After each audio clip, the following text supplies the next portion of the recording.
Chapter 6052 Designed for Single Fights. Chapter 6052 Designed for Single Fights. As more and more people heard about an upcoming alien offensive and began to prepare for a period of intense fighting, Task Force Solus was still struggling to make progress on Reticula Corine V.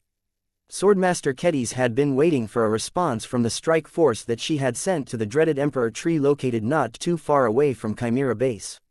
The small elite strike force was led by her husband Joshua.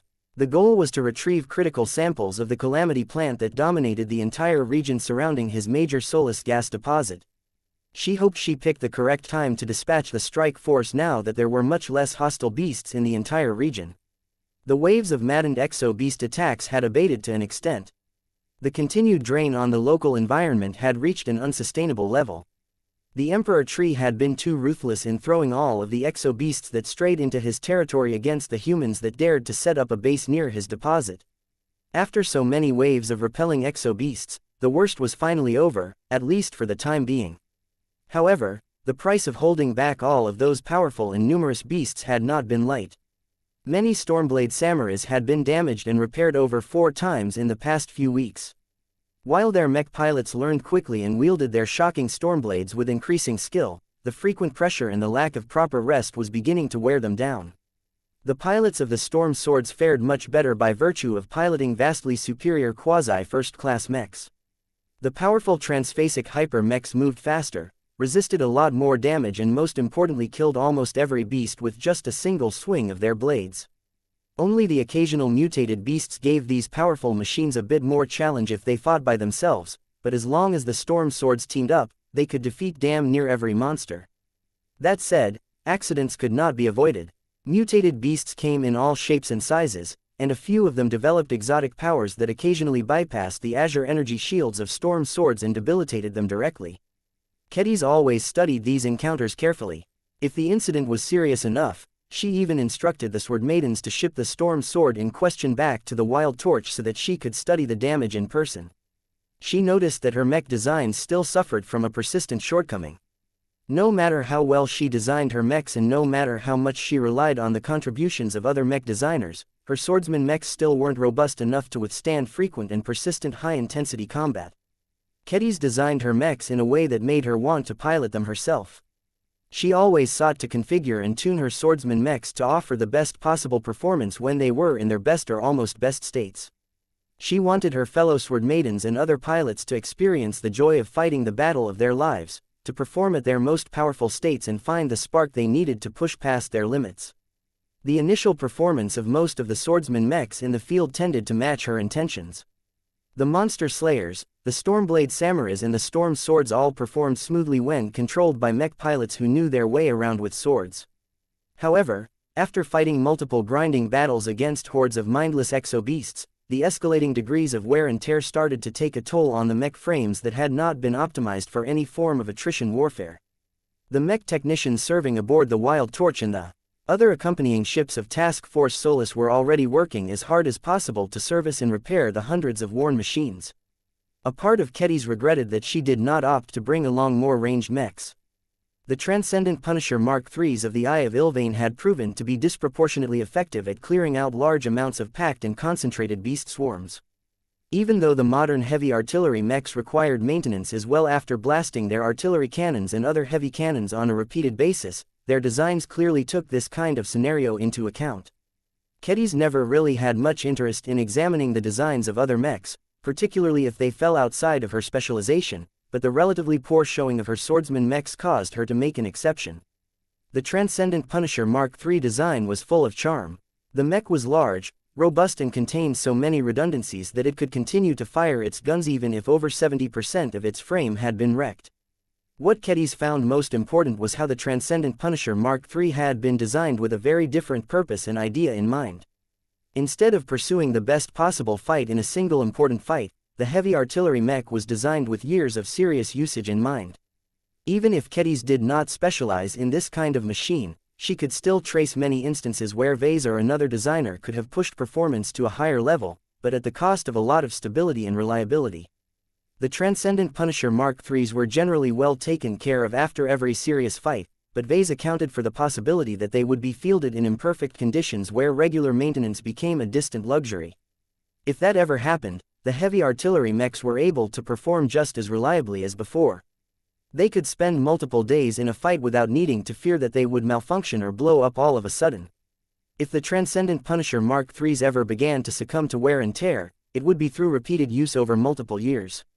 Even that possibility was not likely to happen, as the mech technicians of the Larkinson clan were obligated to provide at least one thorough round of servicing to every Larkinson mech. She knew that Vase had insisted on this policy after seeing too many mechs break down or underperform due to lacking maintenance. Mechs may be strong on the surface, but there was a huge amount of logistics and industry that created them and kept them in shape. The larger and more sophisticated the machine, the greater the maintenance demands. This was a rule that Kedis thought she understood, but it appeared that she had underestimated the severity of constant pressure onto her mech designs. The contrast became especially obvious when she made comparisons between her machines and that of the other Larkinson mechs. She felt so bothered by this issue that she took the initiative to call Vase in order to explore his views on this subject. The physical projection of Vase smiled as he gazed at the workshop environment. A heavily wrecked and partially disassembled monster slayer rested nearby. The relatively older and outdated swordsman Mech had been one of the worst performers during this expedition. The lack of flight capabilities may have caused it to excel more in combat on land, but it made it a lot more difficult for the machine to escape difficult situations in a hurry. The Larkinsons stationed at Chimera Base had learned the hard way that they needed to provide more fire support for the monster slayers in order to prevent them from getting surrounded and overwhelmed from multiple directions. The vast majority of monster slayers did not fall because they lost in a duel against a single exo-beast, but usually faltered when struck from 2 or 3 directions at the same time. I don't think that you have made the wrong design choices. Vase calmly expressed his opinion. Your swordsman mechs perform extremely well in the situations they were principally designed to operate in. Whether it is a big space battle, a duel in the mech arena, or a challenging hunt on an untamed planet, your swordsman mechs have always served their pilots in ways that make it difficult to think of machines that can do a better job at their price levels. Just because they do not fare too well in the kind of attrition battles that your task force is currently embroiled in is not a fundamental flaw. You cannot expect rifleman mechs to defeat melee mechs at close range. His arguments made a lot of sense.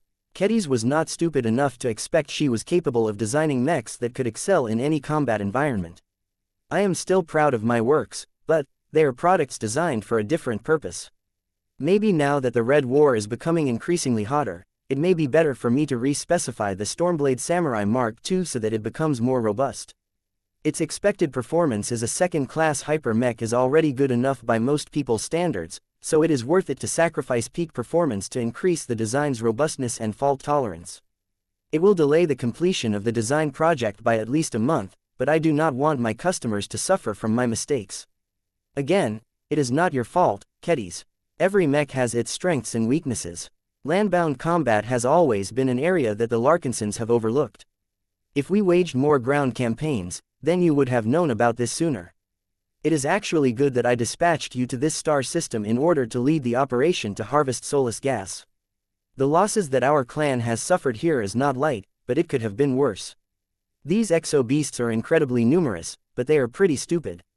More mech pilots would have fallen if they fought against sapient alien beings. Vase thought about what he heard about the upcoming offensive and slowly nodded. I don't regard your design choices as errors, but it is true that it may be a good idea to adapt to changing market circumstances. The Stormblade Samurai and the Storm Swords are explicitly designed for the Larkinson clan, which always invests a lot of effort into maintaining its mechs. Other customers might not be willing or able to invest as much money, resources and manpower into servicing their machines. You need to account for their behavior as well as try to play it safer. The users of your products may be able to accept slightly less performance, but they will not accept malfunctions and breakdowns that can threaten their lives at critical moments. Kedis wished she had learned that lesson earlier. Numerous Sword Maiden mech pilots would have been able to live if that was the case. The Reticula Corine V expedition had taught her more than enough bloody lessons. I will do better next time, she vowed. Again, it is not your fault, Kedis. Every mech has its strengths and weaknesses. Landbound combat has always been an area that the Larkinsons have overlooked. If we waged more ground campaigns, then you would have known about this sooner. It is actually good that I dispatched you to this star system in order to lead the operation to harvest Solus gas. The losses that our clan has suffered here is not light, but it could have been worse. These exo-beasts are incredibly numerous, but they are pretty stupid. More mech pilots would have fallen if they fought against sapient alien beings. That was true. The Emperor Tree may possess the power to brainwash every exo-beast in the region and send them on a suicide attack, but it could not perfectly control each creature's fighting capabilities. Katiz's eyes grew sharper. Speaking of the Emperor Tree, we should be regaining contact with Joshua and the rest of his strike force within a couple of hours if everything goes well. We will finally be able to retrieve samples of that calamity plant and gain a much better understanding of its direct fighting capabilities. We don't have to wait that long in order to track their progress. Did you forget that the thick concentration of soulless gas around the Emperor Tree blocks all forms of communication, Vase? This includes e-energy or connections, so not even our design spirits can maintain contact with the mechs sent inside. This property alone made soulless gas a lot more scary, especially if it was employed against the Larkinson clan one day. It practically functioned as an enhanced gas version of B-Stone. Vase smiled. I haven't forgotten, Kedis. It is true that soulless gas can block spiritual networks and such, but have you forgotten about masterworks? Each one we make from our own hands carries a tiny part of ourselves. If the masterworks happen to possess growth properties, then these tiny fragments can grow a little more powerful over time. I am not entirely certain about this, but I think we can exploit this intrinsic connection to form at least a tentative connection to our best products within an environment that is saturated with soulless gas. Kedis widened her eyes. She hadn't thought about it, but now that she contemplated this theory, it might actually work. Chapter 6053 Remote Avatar Channeling Chapter 6053 Remote Avatar Channeling Vase actually did not know whether other mech designers were able to employ the same trick with masterwork mechs. It was not as if he hung around a lot of other masterwork mech designers and inquired about this specific topic. That caused him suspect that they probably couldn't. One of the reasons why Vase was able to do this was because he could send out his companion spirit to a masterwork mech across vast distances. Unless other masterwork mech designers also possessed a way to project their spiritualities away from their bodies, it was probably a lot more difficult to get anything done. Still, Gloriana never demonstrated this particular ability despite possessing a companion spirit of her own. Then again, Alexandria wouldn't have been of much use as she did not possess any strong powers or abilities that could make a difference in a massive fight. Kedis was a different story. She managed to assist the First Sword through this method in the past. While the expert swordsman Mech was not a masterwork per se, the Decapitator Greatsword was one of her earliest but also most brilliant pieces. The excellent and transcendent properties of the Decapitator was one of the main reasons why the First Sword remained competitive to this day. The Laskin expert Mech would have struggled to fight against alien warships a lot more if her offensive power hadn't been so outstanding. Laced with a resonating material known as bisonite, the cutting power of this already sharp Mech greatsword became so outstanding that it enabled its wielder to cut through thick transphasic alloys like a hot knife through butter. Of course, much of the reason why the Decapitator remained so deadly despite its lack of technological sophistication was due to the growth of venerable dice. The female expert pilot and hunter extraordinaire accrued more combat experience and developed her unique style of extraordinary swordsmanship to a greater height. Perhaps her self-developed sword style may still be short of reaching the standard of the legendary Heavensward style, but the high-tier expert pilot's pure skills greatly surpassed that of every other melee expert pilot. In any case, all of this meant that the Decapitator's value exceeded that of the First Sword. Since Kedis developed it after she had learned a part of Ves's teachings, the Mech Greatsword actually possessed some of the traits of a high-level artifact.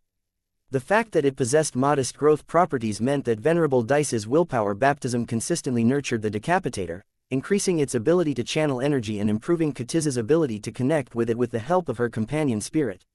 Let's try it out. Ves's physical projection proposed to the straight-backed uniformed woman.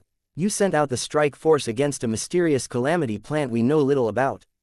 A few of the mechs and mech pilots are strong, but they won't be enough to defeat the Emperor Tree head-on, especially when they are predominantly accompanied by light mechs. I can understand why you limited the numbers. The strike force can move much faster, and there are a few good prospects that need a lot of pressure in order to break through. Did you tell Joshua to prepare the Transcendence Glow? The Swordmaster nodded. I did. I have inspected Laney Larkinson and Town Melon multiple times. They have received enough tempering over the years, and their hearts are in the right place. I am quite optimistic about Laney. She possesses the drive to pursue greater strength. Her main issue is that she doesn't have as much steel in her spine as other expert candidates. This is not a major flaw, and it will likely become irrelevant if she manages to break through with a small amount of help. At worst, she will become an expert pilot similar to my husband, who still needs to find answers to a few questions before he is ready to take the next step. That was an insightful analysis. Vase believed in the words of a swordmaster. What about Town? He has tried so hard to break through over the years as well. I originally hoped that he would become part of the same generation of expert pilots as Venerable Janzi, if not Venerable Vincent Rickelin. Instead, he acts as if he is too weighed down by his burdens to undergo apotheosis. Keddy's grimaced. Town Melon's problems are complex. Even if you tried to apply the Transcendence Glow to him in the past, it probably wouldn't have made any difference. The good news is that he has steadily managed to work out his issues. He resigned from his command duties and slightly reshaped his relationship with Ilvain. He still has a tendency to pray to Ilvain rather than rely on his own strength to overcome all of his obstacles, but Joshua and I have been coaching him in preparation for this mission. This is probably his best opportunity to break through. If he keeps dragging on like this, his willpower will likely deteriorate due to thinking he is not good enough. Even if the conditions to trigger a breakthrough had been easing due to multiple external factors, that still did not change the fact that high-ranking mech pilots by their very nature had to possess an unreasonably strong amount of confidence in themselves. Willpower cultivators distinguished themselves from others by constantly believing in their ability to overcome all obstacles. Expert candidates had already proven that they possessed the courage and mettle to step onto the path of godhood as mech pilots. Now, they needed to develop their willpower and conviction to extraordinary standards in order to truly separate themselves from their first mortal shackles. Did Laney and Town possess the qualities necessary to break through? They both possess their own companion spirits, so their spiritualities should be in order. Vase didn't even need to take the initiative to augment the two expert candidates this way. They had earned more than enough Larkinson merits to redeem this coveted reward without needing to receive any special favors. Given that many of their other conditions should be fine, it all came down to their mentalities. This was exactly the sort of circumstance where the Transcendence Glow could play the greatest role and quickly make up for this final shortcoming. At least Vase hoped this would be the case. He still did not understand everything about breakthroughs and the mech piloting profession to believe he was right on everything. In any case, the two mech designers made themselves comfortable and tried to connect to their familiar masterworks. Moreau, Sharpie. The process was both mysterious and instinctive. It took a bit of effort to reach across immense distances and successfully forge a connection with their masterworks. Keddy's managed to form a connection first. She had an easier time reaching out because she was stationed on a fleet carrier that was orbiting around Reticula Corine V. As soon as she managed to create a tentative link with her masterwork, Sharpie disappeared from her side and appeared all the way inside a certain mech greatsword carried by an expert mech. Vase took a bit longer to do the same. He was situated on New Constantinople 8, so he had to reach out to his favorite masterwork mech across different zones. The greater the distance, the harder it became to forge a stable and strong connection. Although the Everchanger's remarkable growth over the years made it easier for Vase to latch on, it was still difficult for him to maintain a persistent connection. When Blinky and Sharpie finally showed up inside the two masterworks, their arrival barely caused a disturbance. Most of the strike force remained ignorant that the Patriarch and the Swordmaster of the Larkinson clan had successfully reached through the cloud of isolating soulless gas and managed to become present in a sense. Vase had hoped that the weird rules concerning masterwork mechs created a loophole that he could take advantage of, and he was happy when he found out he succeeded. In fact, he already became excited when he realized the greater potential of this approach. The ability to reach out and allow him companion spirits to anchor his awareness to a distant location neatly solved one of his current dilemmas. Vase was an adventurer at heart. He loved nothing more than to get on a ship and lead his expeditionary fleet into new and interesting places. The more novelty he encountered during his journeys, the more insights and inspiration he harvested which he could use to progress his career. He happily accompanied his fleet on the Trailblazer expedition not that long ago. Unfortunately, his antics had finally attracted the Red Association to the point that the Mechers essentially ordered him to retreat from the border regions and keep himself away from danger. One of his worst nightmares had come true. The Mechers did not bring him back to one of the central star nodes before locking him inside a design lab that served as his cage, but Vase was well aware that he could no longer travel anywhere that the Mechers deemed unsafe. This was agonizing to Vase because the more exciting regions of the Red Ocean all happened to be located on the opposite side of the border. Even though he could still get his fill of novelty by going on business trips and visiting new and exotic planets, the sense of adventure was not as strong as before. Vase yearned to visit the true frontier. He dreamed of visiting the planets occupied by the major alien races and taking away any interesting tech and resources that his forces might stumble upon. It just wouldn't be the same if he stayed home, while the other Larkinsons were allowed to roam free. In order to address his yearning for adventure, Vase had been thinking about various ways he could be present during those adventures somehow. Relying on the galactic net to remain connected to his fleets was a decent but not great solution. The communication method was notoriously insecure and it could also be cut off through various different means. Vase also wouldn't be able to experience what was on the other side with the greatest degree of fidelity. Creating a new incarnation might work, but Vase was not eager to split his spirituality any further for the time being. He intuitively felt that he had already gone a bit too far for the time being. He at least needed to undergo a significant metamorphosis and advance to Master Mech Designer before his spirituality grew strong enough to support another incarnation. There were a few other potential solutions, but each of them came with their own flaws. This was why Vase grew so happy when he concluded that he could maintain a reliable connection with any remote Larkinson force so long as it carried one of his masterworks. Sure, the quality of the connection was not great for the time being, but Vase strongly believed his ability to project his companion spirit across vast distances would improve as his spirituality developed further. As long as Blinky actually managed to reach the other side, the Star Cat and by extension Vase were able to experience what was going on with their full senses. The only limit was that if Blinky expended a lot of energy, it became harder to keep him in place, but that was not a deal-breaker. Vase even began to think about designing a robot avatar for himself. As long as he channeled enough passion and sincerity in this project, the chances were high that he would end up with a masterwork, thereby allowing him to participate in future expeditions once again. This idea had great potential. Even if it did not work out the way he wished, he still believed it would yield decent results. The biggest question on his mind was whether he should design the robot avatar in the shape of a cat or a human. A human avatar would allow him to command respect among the clansmen serving on a distant fleet. A cat avatar would attract much less attention and allow him to act more like a mascot or a bystander. Chapter 6054 Without Guidance. Chapter 6054 Without Guidance. While Vase got distracted by thinking about producing a masterwork robot avatar, the strike force sent to scope out the Emperor Tree was about to prepare for a serious confrontation. At this time, core of the strike force had stopped beside a tall hill that offered at least the illusion of cover. Nobody could say for certain whether the Emperor Tree had already noticed the intrusion into its territory. The tall calamity plant was able to dominate the minds of exo-beasts at considerably greater distances, so it was clear that ordinary ranges no longer applied anymore. 4 prominent living mechs remained on standby next to the hill.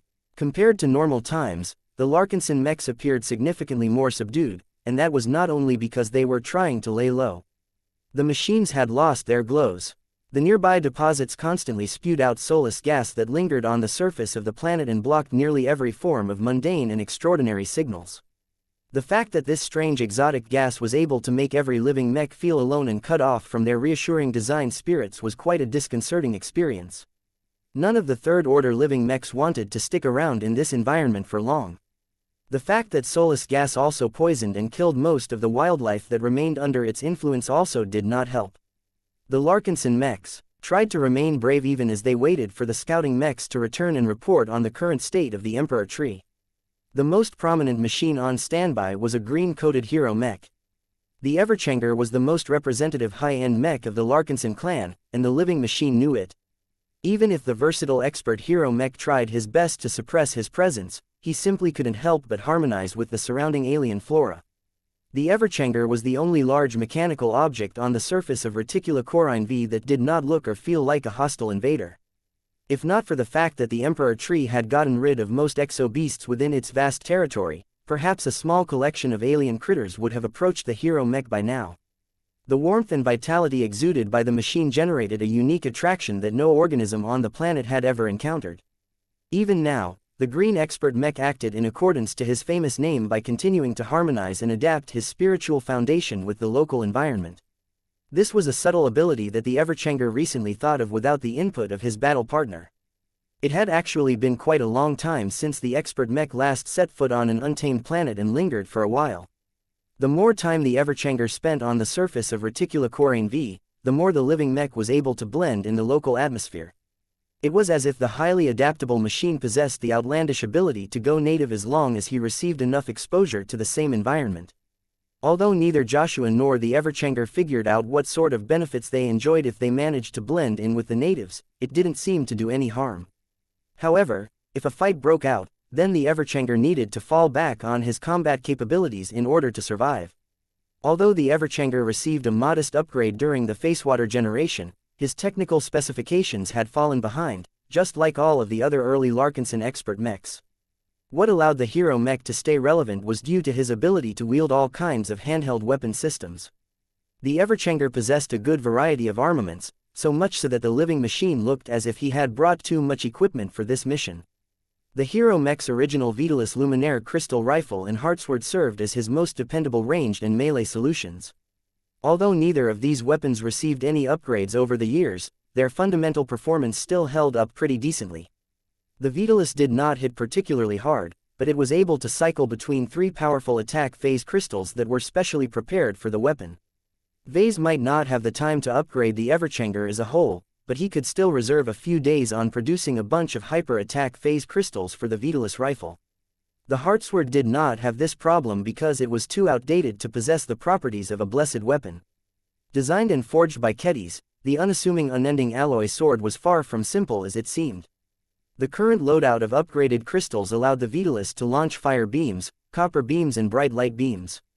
Despite their fancy names, they were essentially enhanced versions of laser beams, positron beams and light beams that came with a few additional special effects.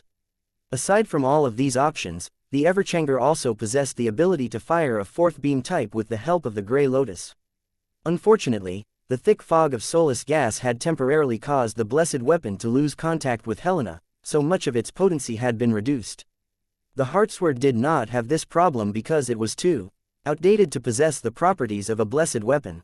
Designed and forged by Kedis, the unassuming unending alloy sword was far from simple as it seemed. Not only was it much sharper than it should be, the Heartsword also carried a touch of Ketiz's love and affection for Venerable Joshua. In fact, if Kedis wanted to, she could have sent Sharpie to the Heartsword instead. She did not prefer to do so because Venerable Joshua never developed the heart of a true swordsman. The expert pilot lacked the dedication and willingness to truly devote himself to mastering a single weapon or fighting style. Even so, Joshua utilized the Heartsword enough years to learn the basics of the Annihilator's sword style. If that was not enough to give the Everchanger the destructive power he needed to cut through a difficult opponent, then the expert mech was able to draw upon his much more powerful Scarlet Ember. The plasma sword that the Larkinsons had looted from the Neo Amadeus and converted it into a more restrained weapon had turned into one of the Everchanger's trump cards. It was very difficult for the Everchanger to keep the Scarlet Ember in an active state for long, especially since his power reactor hadn't been upgraded for many years. Nonetheless, Venerable Joshua was confident that if all of the other armaments of the strike force failed to cut off any important samples from the Emperor tree, his Scarlet Ember would still be able to burn through a branch or root. It was best not to resort to this option, though. The Everchanger's power reactor and energy transmission systems always endured serious strain whenever he needed to feed the voraciously hungry Scarlet Ember. The Everchanger deeply wished that Joshua would break through as quickly as possible so that the living mech would finally be upgraded with a luxurious first-class power reactor. Once the hero mech integrated an energy source that could not only match the power generation of the Neo Amadeus, but exceeded by at least an order of magnitude, the Scarlet Ember would no longer be able to make the Everchanger feel drained anymore. The varied armaments gave the Everchanger both power and versatility, but anyone who thought that was all the hero mech was capable of would be sorely mistaken. It was the aspects about the Everchanger that wasn't visible on the surface that made him so unique and valued by the Larkinson clan.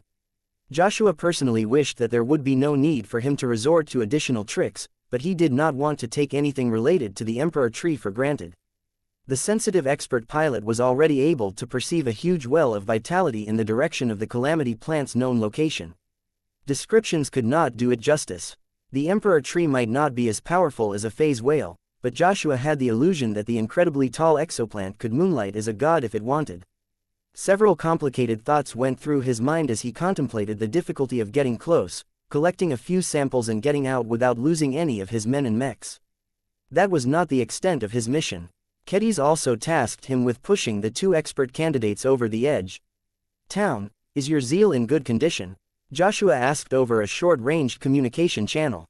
"The presence of soulless gas affects your living mech the most. You won't have Ilvain's guidance on hand anymore. The fog is so thick that your heavy artillery mech can't hang back anymore. You will need to get very close to the Emperor Tree in order to provide us with effective fire support." "I know," Town said with clear strain in his voice. "I have prepared for this mission for several weeks now. That has given me enough time to prepare for this challenge. My zeal will not hold you back or slow you down in any way. I can promise you that. It is not as if I have urgent need of Ilvain's prophetic guidance anymore when my living mech advanced well into visual range of the enormous tree." Though Town did his best to sound confident, it was abundantly clear to Joshua that the Ilvainan mech pilot was feeling anything but assured. This showed that Town still treated the Great Prophet as an ever-present crutch to an extent. Tayan's reaction to the current circumstances only strengthened the theory that Town needed to participate in this kind of mission. Only by forcing the expert candidate to confront a dangerous enemy up close without Ilvain giving him warnings or targeting guidance would he truly feel desperate enough to force out his hidden potential. Town understood this reasoning as well, so he did not object to his participation despite how stupid it seemed to add a heavy artillery mech to an otherwise mobile strike force. "Is the custom transphasic lifter platform fast and powerful enough for your zeal?" Joshua asked next. "It is acceptable. I am decently satisfied with its traversal speed. What I am not satisfied with is how long it takes to gain altitude. It can't be helped. My wife told me that she had tried to do her best with the materials that Task Force Solus had on hand. She put in as much phase water as she could to make it tougher, but she doesn't know how to use it to increase the effectiveness of its antigrav modules. We will just have to keep in mind to go around hills and other obstacles instead of trying to fly over them. Make sure to memorize the terrain map if you haven't done so already." Though Kedis and a team of engineers had done their best to put together a thick and massive lifter platform that could levitate an entire heavy artillery mech, Joshua still regarded it as the weakest link of his entire mech unit. The Transcendent Punisher Mark III that the Zeal was based upon had never been designed with rapid repositioning in mind. Joshua knew enough about how mech designers work to figure out that Vase piled up as much mass into the design of the Transcendent Punisher Mark III that he could get away with. Just the gigantic Devora Super Heavy High Velocity Transphasic Hyper Gauss cannon alone probably weighed as much as a light mech if not more. Slotting in the Devora cannon into 4 of the 8 weapon hardpoints of the Zeal not only weighed the Masterwork heavy mech down by a considerable extent, but also caused his center of mass to shift forward. In comparison, the 4 heavy artillery cannons that had been set in the remaining semi-modular weapon hardpoints hardly looked as if they could pose a serious threat against the Emperor Tree. They were mainly present in case the strike force needed to clear out a large swarm of exo-beasts. Aside from that, the Zeal had nothing else to defend himself against the hostile alien exoflora and exofauna. Chapter 6055 The Struggles of Faith Chapter 6055 The Struggles of Faith The Zeal was by far the most heavily armed mech out of the standard mechs assigned to the mission. The heavy artillery mech also happened to be the greatest liability of the strike force. There was no hope of escape once the Zeal lost the transphasic lifter platform that granted him limited flight capabilities. His enormous mass combined with Reticulocorine V's heavier than usual gravity turned every attempt at gaining altitude into a Herculean struggle. In fact, Task Force Solus could have prepared additional measures if it was willing to delay the start of the mission. Kedis could have designed a larger and more powerful lifter platform. She could have fabricated a spare one that could help the Zeal escape if his original platform became inoperable. The Larkinson clan also had the ability to order and ship in a much better designed lifter platform developed by a reputable third-party company. Kedis declined to do so because she felt it was better to give Town additional pressure. The relatively flawed performance of the lifter platform was partially by design. The task force commander made a risky decision to turn this element into an additional source of stress. She was confident that Town wouldn't break from this kind of pressure, but even she could not guarantee whether the platform would stay in one piece during the encounter against the Emperor Tree. If the Zeal was left behind or if Town failed to evacuate from the battlefield, then she would have to take responsibility for these losses.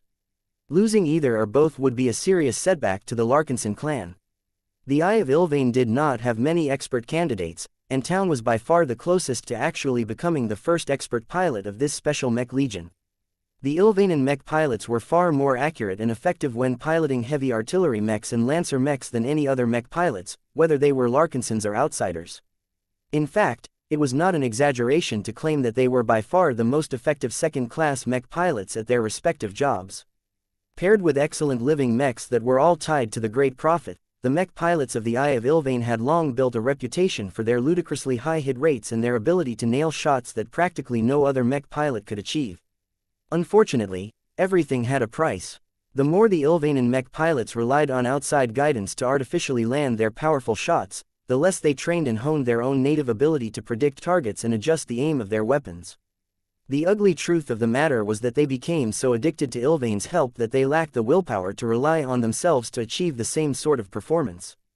Town Melon was one of the few Ilvainins that slightly broke this pattern. His imminent breakthrough was of great strategic importance to the Larkinson clan. As long as Town managed to break through, he would prove through his own deeds that an Ilvainin still had the qualifications to become equals to the likes of Venerable Janzi, Commander Casella Ingvar and Venerable Zimro Belson.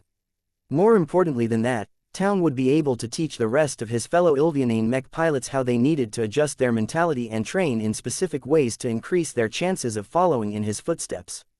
Therefore, the breakthrough of a mech pilot as significant as Town was far more important than the advancement of practically any other Larkinson mech pilot at the moment. Who cared about a mediocre mech pilot like Commander Melkor Larkinson when Town could potentially train a dozen Transcendent Punisher pilots into following his footsteps? The Larkinson clan would be happy if all of them managed to survive and grow quickly enough to advance to ace pilots in a couple of decades. The deterrence a group of ace heavy artillery mech specialists could exert was insane. Only certain true gods would have the courage to attack them head-on, and even that was bound to turn into a tragic battle. This was why many people in the Larkinson clan held high expectations for Town. Venerable Joshua was no exception to this rule. In order to make sure that Town had adopted the right mindset to maximize his breakthrough chances, Joshua continued to chat with the Ilvainin expert candidate. "If my floater platform perishes, do not bother to save my mech. The Zeal will be a lost cause by then. As much as it hurts to lose the masterwork mech that our patriarch has designed and made with great care, I cannot allow my weakness to put you all in greater danger."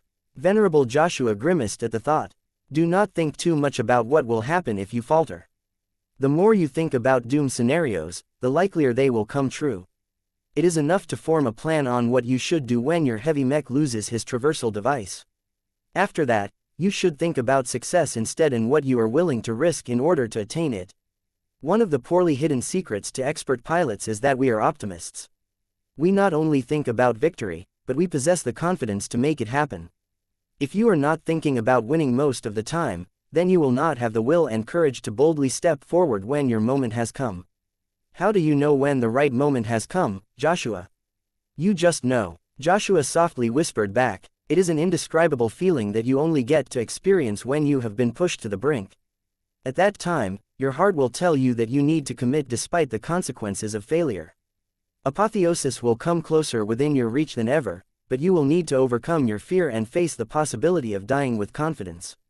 While you may be able to save your life if you take a step back, you may lose the opportunity of a lifetime as a consequence." Not every expert pilot managed to break through under such extreme circumstances. There were those who lucked out by breaking through outside of life and death situations. It was just that these sorts of extreme circumstances had a much higher chance of producing the most desired result. Alas, people only paid attention to the success stories. Very few people bothered to look up all of the cases where the mech pilots failed and died in the process. Neither Joshua nor Town were naive enough to be ignorant of this fact. They just chose to avoid it because thinking about failure would put them in a negative mood spiral, thereby ruining the probability of a potential breakthrough. "Have you thought about what you will do if you successfully become an expert pilot?" Joshua asked. "Our clan has recently received a whole batch of expert pilots after the Battle of Torment, but nobody knows whether they'll stand out and become the next big heroes. What about you? What do you intend to do once you have become a name that every Larkinson knows and respects?" Town hesitated for a moment before he decided to share the ideas he held in his mind for a long time. "I think I want to play a greater part in spreading the faith of Ilvain." The other Larkinsons haven't been able to do a good job at it. I don't blame them. Director Samindra Avakan was not originally an Ilvanan, and she is too busy with running the Creation Association to care about her former responsibilities. We do not have any other higher-ups that are willing to go out of their way to spread our faith. I can change that. As an expert pilot and the only one to emerge from the Eye of Ilvain, I can sway a lot more people. Venerable Dice and Commander Casella have already shown me what can be done. That is a noble goal, I guess. It will work out as long as it is what you really want. How exactly do you want to spread your faith, though? Not many clansmen are willing to convert. Many of them are secularists and have no intention of embracing any faiths. The few newcomers who are already believers usually stick to their own faiths. I really do not see how you can make Ilvain popular in the clan. It has to be done.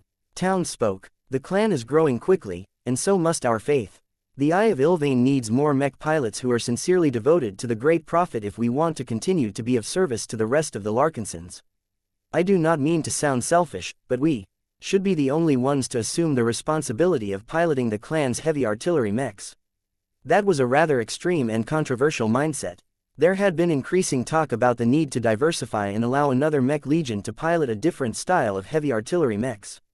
After all, what if anything went wrong with Ilvain one day? What if the Eye of Ilvain became unavailable for whatever reason?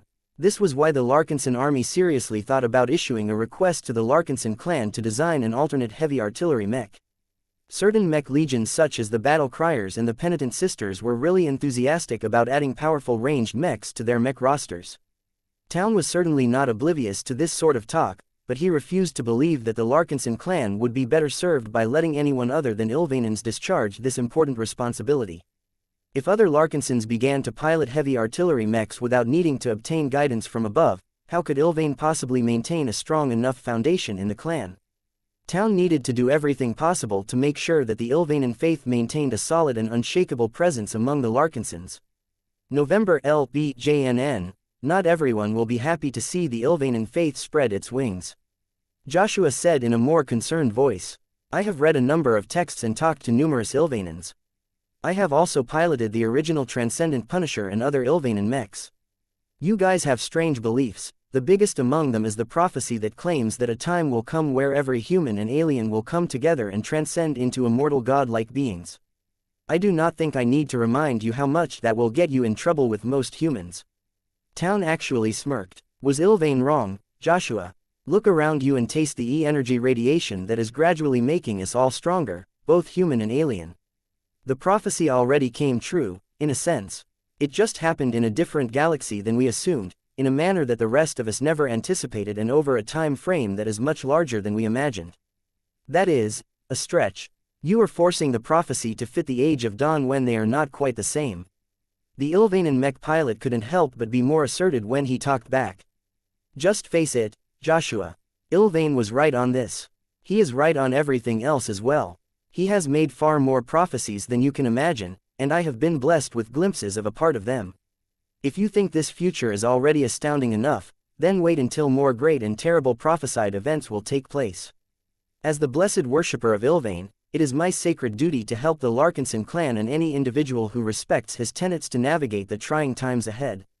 Venerable Joshua grew speechless. Though he was happy that the Ilvanan managed to increase his drive, it was anything but certain whether Town would see any of his ambitions coming true. The Ilvanan faith was far too sympathetic towards the ideals of the infamous cosmopolitan movement to gain much traction among most humans. The reasons why many newcomers, but most particularly the first-class ones, rejected the offer to convert to the Ilvanan faith was because they did not want to form any associations with the cosmopolitans. Chapter 6056 Elegant Rage. Chapter 6056 Elegant Rage. Are you making the rounds, Joshua? You noticed, haven't you, Laney? I am not as young as before. You are practically an uncle to me, you know. The Everchanger approached a mech that seemed remarkably out of place compared to the rest of the strike force. Laney Larkinson had piloted a variety of different living mech models over the years. More recently, she chose to stick with the relatively niche and unconventional Lucid Rage as her mech of choice. Her breakthrough to expert candidate and her accumulated merits granted her the opportunity to request customization services. The aftermarket modifications and upgrades applied to the custom version of the Lucid Rage did not allow her to become an equal to a custom mech designed by the patriarch such as the Zeal, but Laney's battle partner still managed to remain competitive, if only reluctantly. This enabled the machine that Laney had taken to calling the Elegant Rage into a slimmer, lighter and more refined melee mech. Laney's persistent demands over the years since she began to pilot the Elegant Rage had caused the machine to morph from a masculine to a more feminine silhouette. The reduction in mass and the slimming of parts she deemed unimportant caused the Elegant Rage to become faster and more agile. Of course, this also caused the Elegant Rage to lose a bit of armor protection and become more fragile as a whole. Laney compensated for these amplified vulnerabilities by relying on a combination of speed and skill to survive on the battlefield. She apparently chose to follow a similar strategy to the Sword Maidens. It was a pity that she loved swordsmanship, but not to the point where she was willing to exclude the use of other weapons. She was similar to Joshua in that regard. However, trying to master too many weapons at the same time was a bit too ambitious for a mere expert candidate. She had consciously stuck to piloting the Elegant Rage, a customized version of a melee mech that stood out for employing a pair of tonfas as its main armaments. To be fair, the Lucid Rage was a good concept at the time it was released. The melee mech offered an alternative to melee mech pilots that sought to hone their fighting skills on the battlefield. The concept of the Lucid Rage centered around combining the glows of Zygra and Lufa to induce a state of extreme focus where the mech pilot possessed the right mindset to win any duel or bout in front of him. No matter how much the chaos of the battlefield threatened to overwhelm the pilot, the Lucid Rage was always able to keep him focused and bring out the best of his fighting ability. While this worked out great back when the Larkinson army fought against human mech forces, the Lucid Rage quickly fell into irrelevance after the start of the Red War. There was nothing the mech could do. Times had changed. The abundance of shielded alien warships made brilliant displays of skill irrelevant for the most part. Unless the melee mech pilots had improved their skills to extraordinary levels, it made relatively difference how fancy their mechs swung their weapons. The huge transphasic energy shields that protected every alien warship from damage could not be overcome by brilliant swordplay or clever mind games.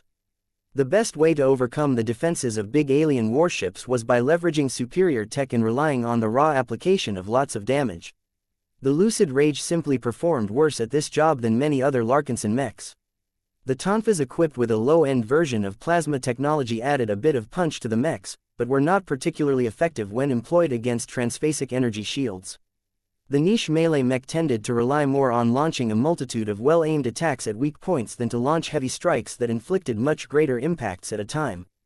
Due to these reasons and more, many mech pilots who previously enjoyed a considerable amount of success had switched to other melee mechs such as the modular Bright Warriors or the much more direct Redaxes. There were even mech pilots that chose to pilot the completely different Fae Fiannas just because they wanted to pilot a quasi-first-class mech as soon as possible.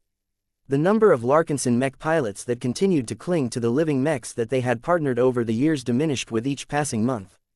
No matter how much of a close relationship these pilots had built with their living machines, the former did not want to doom their careers by sticking to a mech type that was becoming increasingly less relevant in the changing times. It was a difficult decision to make. Other mech pilots would have made the switch as soon as they were offered the choice, but the Larkinsons were different because it was little different from leaving their current spouses for younger and more attractive ones. Even if switching to another mech model was objectively the best choice, the emotional entanglement between a mech pilot and a living mech could not be overcome so easily. Each time a separation happened, the mech pilots often found themselves falling in love with their new machines pretty easily. The superior tech and features of the more up-to-date Larkinson mech models could seduce any mech pilot. This left the old and largely forgotten Lucid Rages in limbo. They were too functional and old to be scrapped.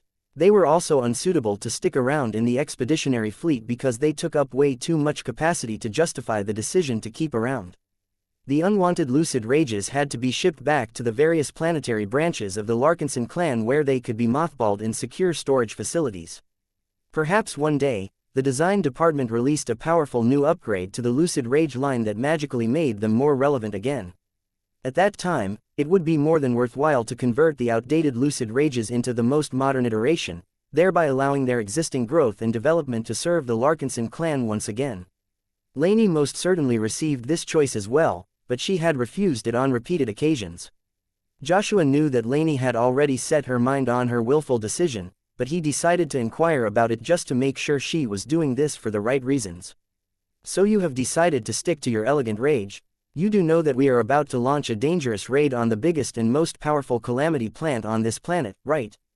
The woman sitting in the cockpit caressed the surface of her armrest as if it was her lover. I have piloted numerous different mech types before I settled on the elegant rage. Do you know why, Joshua? Because you want to hone your weapon skills to a higher level in order to prove your worth as an expert pilot. That is part of the story, Lainey admitted. I still yearn to become so skilled with my arms that I can defeat the strong when I am weak, just like what Venerable Dice and other brilliant duelists have managed to accomplish. You do not know how many times I have been tempted by the superior tech and performance of the Fei Fianna and the Storm Swords. I know I can inflict more damage and make a greater impact on the battlefield, but I don't think it would be me anymore. I am not a drone mech pilot or a swordsman mech pilot. I am Lainey, a girl who wants to be taken seriously. I don't want to become a copycat, Joshua. I want to forge my own path, just like you and all of the other heroes of the clan. I may have received a few special benefits that have helped me reach this point, but if I want to break through, I need to defeat the beast in front of me by force, not by switching to a completely different mech with the personality of a complete stranger. I have always liked to pilot the elegant rage, and even if it is not a great choice to deploy against the Emperor Tree, I refuse to let that limit me. I will prove with my courage and my skill that my battle partner and I can still contribute to this mission. She sounded confident enough, all right, though that alone might not be enough for her elegant rage to turn into an acid when the fighting erupted. The Emperor Tree was just too big and massive to get hurt by a pair of upgraded plasma tonfas. I am glad to hear that you have got the right spirit, Venerable Joshua said in an encouraging tone. If you manage to break through, what will you focus on? Will you stick to wielding tonfas, or will you branch out and make use of your other weapon skills? I want to branch out, Lainey said with a determined voice. I want to learn a sword style tailored for my mech from Venerable Dice.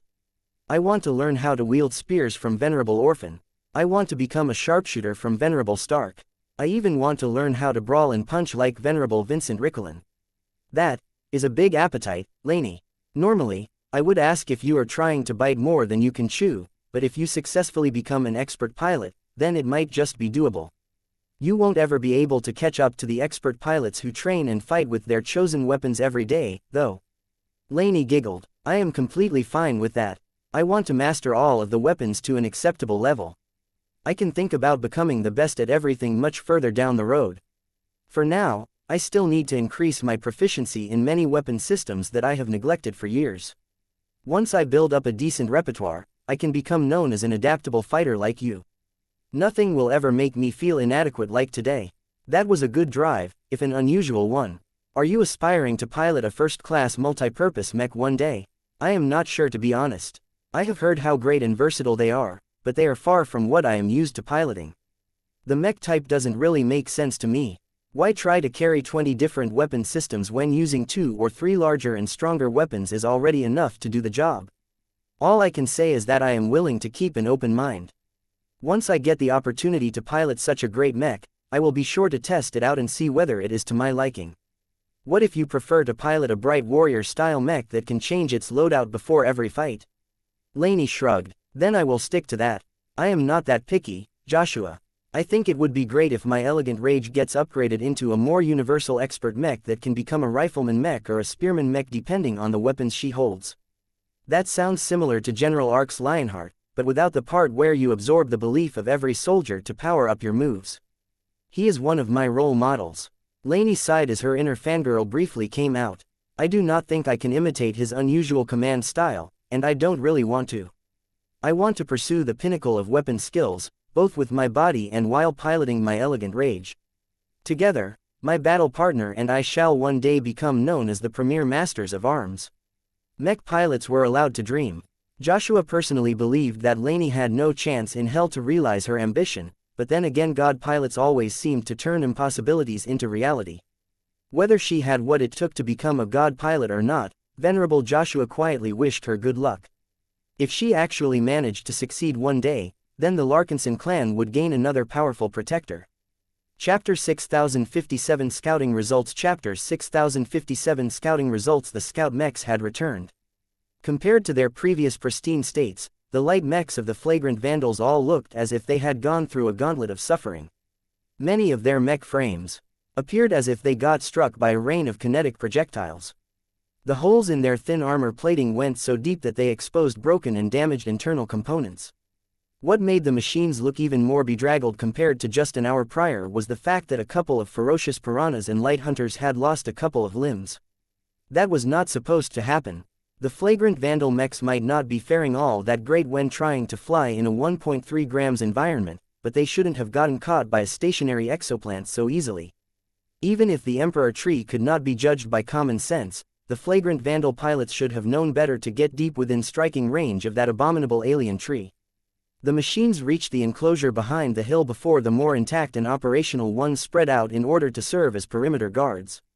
The most heavily damaged machines touched down just before the Everchanger and other key mechs. What attracted a considerable amount of attention was the upper half of the torso of a ferocious piranha. The mech did not look as if it got brutalized by a bunch of deadly alien tree branches, but instead had been cut down to its diminished state by multiple mech knives. This was obvious enough to see to those who had fought many mech battles in the past. The damage suggested that a bunch of ferocious piranhas frantically dismembered one of their own in haste for unknown reasons. Venerable Joshua and Venerable Dice both went into full alert. Their expert mechs entered into higher power settings while their resonance shields began to glow increasingly brighter.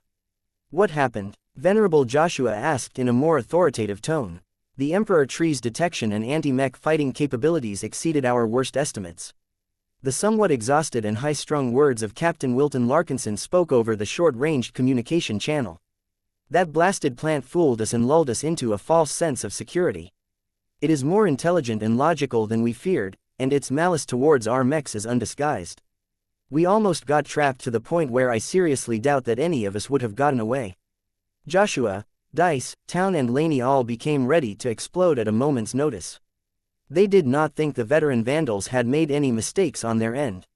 This meant that the tree truly managed to lay a deliberate trap for the scout mechs. The implications of that were incredibly scary. Continue. Venerable Dice commanded as her expert mech's decapitator shone with a razor-sharp edge. Captain Wilton quickly summarized the initial approach circumstances. We approached at low power and low altitude. We opted not to land on the ground in order to prevent our steps from getting detected by the tree's roots. The concentration of soulless gas is much thicker at the base of the Emperor tree, so we assumed that the thick fog obscured our approach. There is still a possibility that the tree managed to sense us anyway, but we consciously maintained distance and refused to cross the red line that caused the target to go violent and destroy any intruders, whether they are bots or projectiles. According to past behavior, the Emperor tree possessed a strong territorial consciousness. Its red line denoted the boundary of its inner domain where the tree possessed the strong compulsion to destroy or dominate everything. In comparison, the much larger outer domain only enabled the tree to dominate the minds of exo-beasts in a relatively crude and superficial manner. Our task was to scout and inspect whether the Emperor tree had not changed in an unexpected fashion. Captain Wilton continued, we knew where the red line started and made sure to keep our distance from it just in case the Emperor tree managed to expand it. We assumed that our approach was safe up to this point. Louder and more obvious machines had already generated a violent response in the past.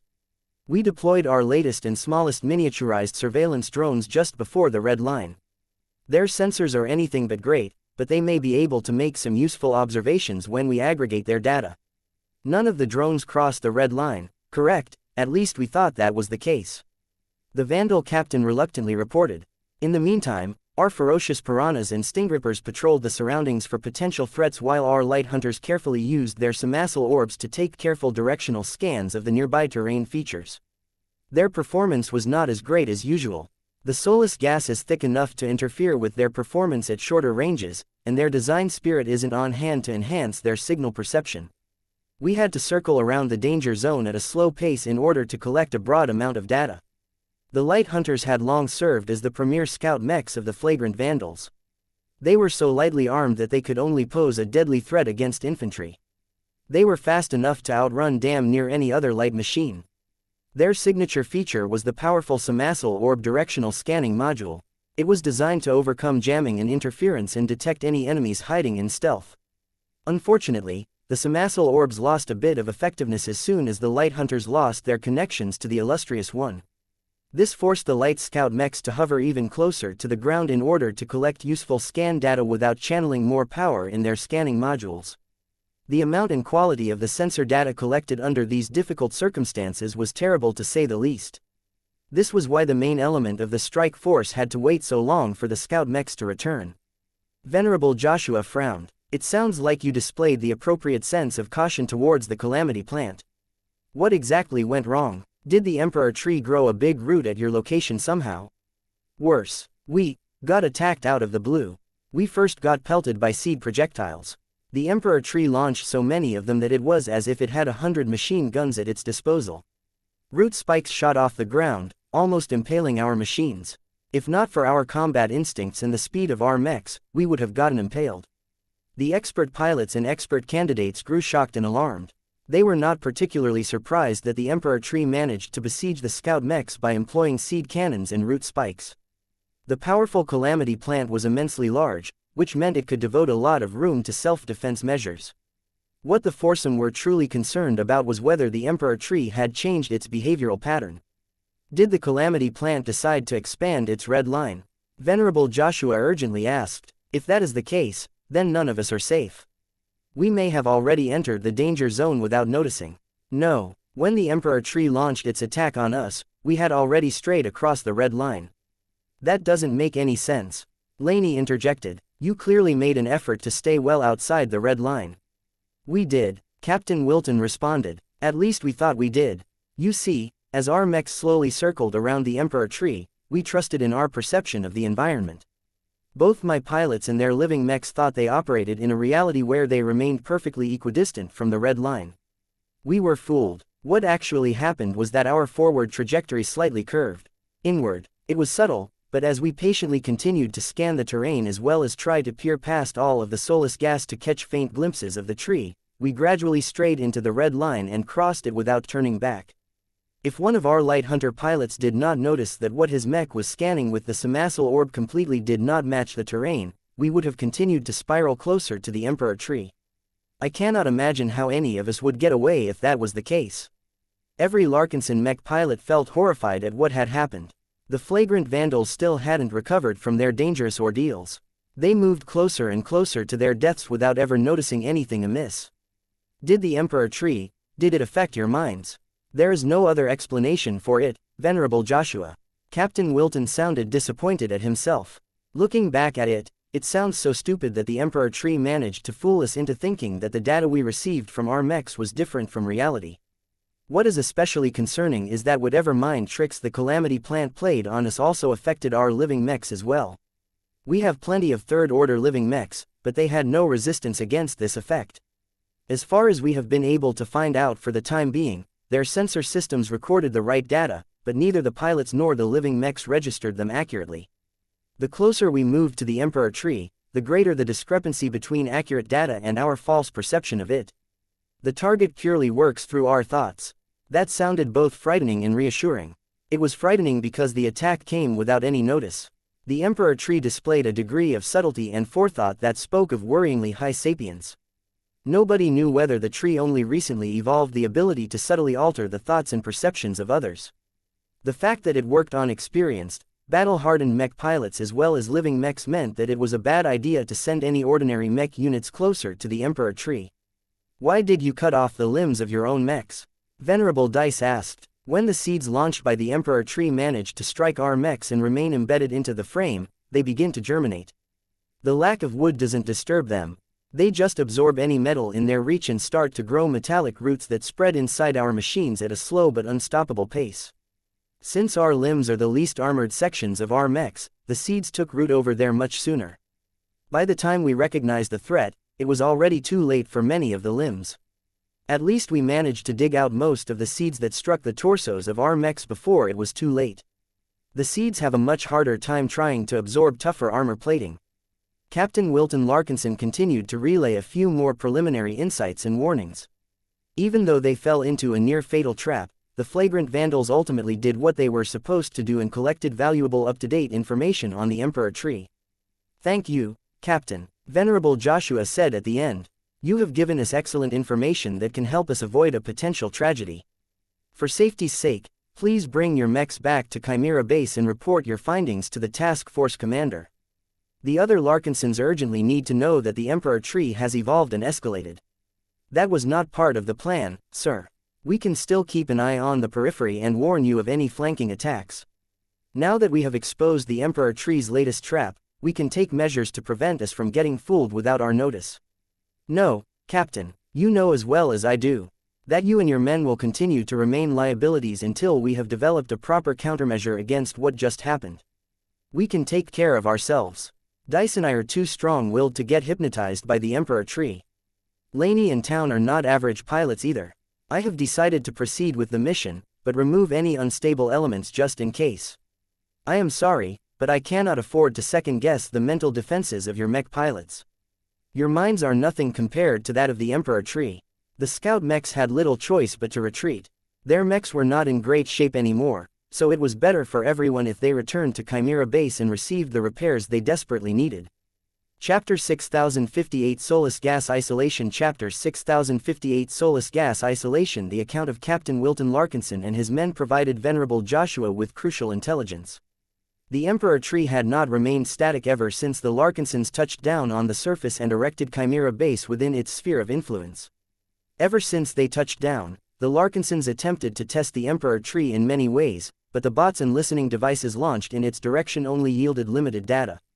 It was only now that the Larkinsons dispatched real mechs that the Emperor tree not only demonstrated the capacity for higher logical thought, but also demonstrated a wealth of new capabilities that happened to be remarkably effective against mechs. As the damaged and partially crippled Flagrant Vandal mechs started their journey back to Chimera Base, the 4 living mechs that remained all looked poised to initiate a difficult fight. "You've heard it, guys," Joshua said as he made an effort to project greater calm. The Emperor tree's ability to manipulate and dominate minds has improved. That, or the plant has stopped holding back. Dice and I should be able to shrug off any attempts at manipulation, and the same goes for our living mechs. I cannot say the same for you two. Laney, Town, do you think your willpower is strong enough to resist the Emperor tree's manipulation? I can't say, Laney replied. It is irresponsible for me to say yes. Town regretfully said. Each of them understood what expert candidates were like. They had broken through the initial shackles of their mortality, but only opened up a relatively tiny gap. Expert candidates possessed a hint of extraordinary power, but it was a stretch to call them superhuman. Perhaps the only reason why expert candidates existed was to prepare them for a much more massive transformation down the line. They were not really supposed to wield great power at their current stage. That made this mission so risky for Laney and Town. If they could not guard their minds well enough, the Emperor tree might cause them to make a mistake at a critical moment. The expert candidates all felt conflicted. They had no idea if they would turn into liabilities during the mission. The safest and most logical course of action was to call off the mission or have them retreat just like the Flagrant Vandals. However, that would defeat the purpose of their participation. As expert candidates, they were just one step away from taking their first true step towards greatness. Retreating now when the threat did not appear to be unbeatable would cause them to lose momentum and replace their confidence with timidity. These were not the qualities that an expert pilot should possess. Expert candidates were expected to embody the courage, the skill and the overwhelming belief in one's own strength that characterized true heroes. The dilemma that every expert candidate faced in this was that they lacked the corresponding strength. Without the extraordinary willpower of an expert pilot and a powerful expert mech to resonate with, expert candidates were like paper tigers. They shared superficial characteristics with expert pilots, but they were much weaker than the real deal. This puts expert candidates in a tough situation. Going all out on tackling the toughest challenges may very well cause them to get killed. It was not unusual for articles to show up on the galactic net that reported on the unfortunate passing of expert candidates that overestimated themselves. On the other hand, trying to play it safe and relying on the steady accumulation of time and the constant improvement of skills also did not work. Expert candidates whose passions remained cold and always thought before taking action lacked the decisiveness and hot-bloodedness that characterized every expert pilot. Even the more thoughtful and intellectual individuals of their kind such as Commander Casella knew when it was time to take decisive action. "We will not fault you if you retreat," Venerable Dice said in a non-judgmental tone. "Being an expert candidate is not an obligation to commit suicide. The two of you are still fairly young. There are plenty of chances in the future. You should know that Joshua and I cannot fully take care of you when we approach the Emperor Tree. It is too massive and possesses too many ways to attack its enemies for us to guard you all of the time. You will need to learn how to take care of yourselves. Joshua mentioned another complication. Don't forget that the Emperor Tree rests upon one of the biggest soulless gas deposits on the surface of this planet. We still don't know what this gas actually does, but we know that it suppresses pretty much every signal, no matter whether it is mundane or special. One of the things I have noticed is that my intuition isn't really telling me much about the threat posed by the Emperor Tree. All of this soulless gas is throwing all of our judgments off. It will be even worse if the Calamity plant actually managed to absorb and incorporate this exotic gas into its body. You cannot rely on your intuition to give you warnings in time. You need to rely on your mind and your reaction speed to make the correct responses.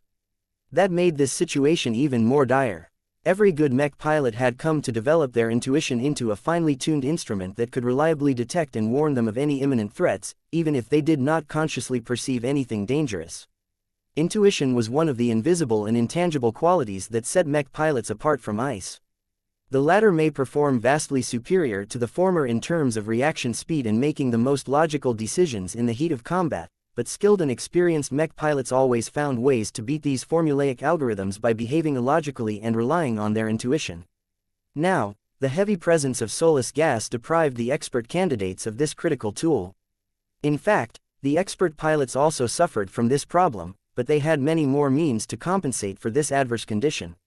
Both Laney and Town felt profoundly uncomfortable at the thought of confronting a powerful Calamity plant while subjecting themselves to numerous handicaps. Was it really worth it for them to proceed when it started to look like an increasingly worse idea for them to stick around? Oh yeah, there is another problem. The Everchanger and I tried really hard to see if we could forcibly make a connection to Lufa and borrow his glow, but we haven't been able to do so. The soulless gas concentration at this location is already very thick. Since the concentration will be even worse over at the Emperor Tree, my battle partner won't be able to channel the Transcendence glow unless I fly high enough for the concentration of soulless gas to drop. Even then, the two of you will have to follow me in order to benefit from its effects. That was not realistic for the Zeal. The heavy artillery mech's mobility relied entirely on its heavy lifter platform, which could keep the machine at a stable altitude, but struggled to climb any higher under 1.3 grams. It is better to rely on yourselves to trigger your apotheosis. Don't put your fate in other people's hands. Venerable Dice spoke with a bit of steel in her voice. You do not need to feel like a freeloader if you manage to break through with assistance, but you must never feel entitled about it. Expert pilots are expected to face all adversity alone if need be. Don't develop any expectations towards the Transcendence glow. That depressed the confidence of the expert candidates even further. The absence of glows and the unfathomable powers of the Emperor Tree already caused them to feel more uncertain about their participation in this mission. Hearing that soulless gas might actually dampen their intuition was another major setback. Yet, the two had waited too long to break through. The fact that they had remained stuck as expert candidates for years frustrated them and told them that it wouldn't be as easy for them to undergo apotheosis as some other mech pilots. They envied the likes of Saint Tusa, who had overcome the much more difficult bottleneck that barred his way to becoming an ace pilot outside of an actual battlefield. There was no point in complaining about the unfairness of the cosmos. Some mech pilots were simply luckier than others. Other mech pilots made the right decisions that sounded brilliant in hindsight. I will not back off. Laney firmly spoke as her elegant rage began to radiate a bit more determination. My living mech can't punch as hard as the others, but she is fast and agile enough to evade most attacks. What about you, Town? The male expert candidate took a deep breath. I don't know what will happen in the future, and that frightens me if I am being honest. Knowing that I cannot depend on Ilvain's prophecies and foresight is disturbing me more than I thought. This is exactly why I cannot back down, though. You have all told me that one of the reasons why I haven't been able to break through is because I cannot pilot a mech without Ilvain holding my hand. Now that I am in an environment where that is impossible, this is exactly what I need to test my own limits. I am not too worried about my Zeal. He is a tough and well-armored machine. He can take a lot more hits than practically every other standard mech in our task force. The expert candidates made their decisions. They committed to going forward and subject themselves to the ire of the Emperor Tree. From this point onwards, it would be too late for regrets. Whether they lived or died, the expert candidates had to stick by their choices. Let us move out, Venerable Joshua instructed. Maintain a medium altitude from the ground. The Zeal and his lifter platform absolutely cannot afford to get struck by those fast and sharp root spikes. The fact that they strike from below can quickly scrap the only means of levitation for the heavy artillery mech. We must never let that happen. As the 4 mechs launched from behind the hill and proceeded to move forward at a steady pace, they also climbed higher and higher in the air. The soulless gas concentration steadily increased as they approached the Emperor tree, but decreased as the mechs flew higher above the ground. It became much more difficult to navigate through all of the obscuring gas. If not for the fact that the 2 expert mechs were equipped with superior sensor systems that were empowered by true resonance, they might not even be able to track their own routes anymore. We are getting closer. We should be crossing the red line very soon. Can you feel it? Venerable Joshua asked. My decapitator is looking forward to cutting through the branches of the tree. Dice spoke. My living mech and I are completely lost. Laney admitted. Same. Get ready. The 4 mechs boldly crossed the red line. Nothing happened at first, but the 4 pilots still felt a lot more nervous than before. Surprisingly enough, the Emperor tree did not launch any immediate attacks, even though it had most definitely noticed their approach. The 4 mechs slowed down and began to prepare for battle. The Everchanger held the Heartsword in one hand and the Vitalis's rifle in the other hand. The first sword held the decapitator in preparation to chop through anything made out of wood. The Elegant Rage held her pair of plasma tonfas at the ready, though it was not certain whether they would be of any use in the coming confrontation. The Zeal had already prepared his massive Devora cannon to launch an attack that would likely make the Emperor tree hurt, if only to a small extent. His 4 heavy artillery cannons had also been prepared for sequential fire in case there was need to suppress a swarm of exo-beasts. The 4 mechs faced the thick gas and peered at the very faint silhouette of a massive tree beyond. Careful! All 4 living mechs suddenly came under bombardment by a torrent of human-sized seeds. Chapter 6059 Wooden Contact Chapter 6059 Wooden Contact The Emperor tree reacted to the blatant intrusion of the Larkinson mechs by resorting to its most convenient, organic weapon system. Hundreds of wooden cannon muzzles extended from the immense juggernaut-sized trunk of the Emperor tree. Not all of them faced the same direction, but there were still plenty of wooden cannons that could easily target the mechs flying in the air. From the moment the seed barrage began, the defenses of every mech started to do their jobs. The Everchanger and the first sword effortlessly resisted the tide. The exotic launching method and the strange properties of the seeds did not hide the fact that they were hardly optimized for ranged combat.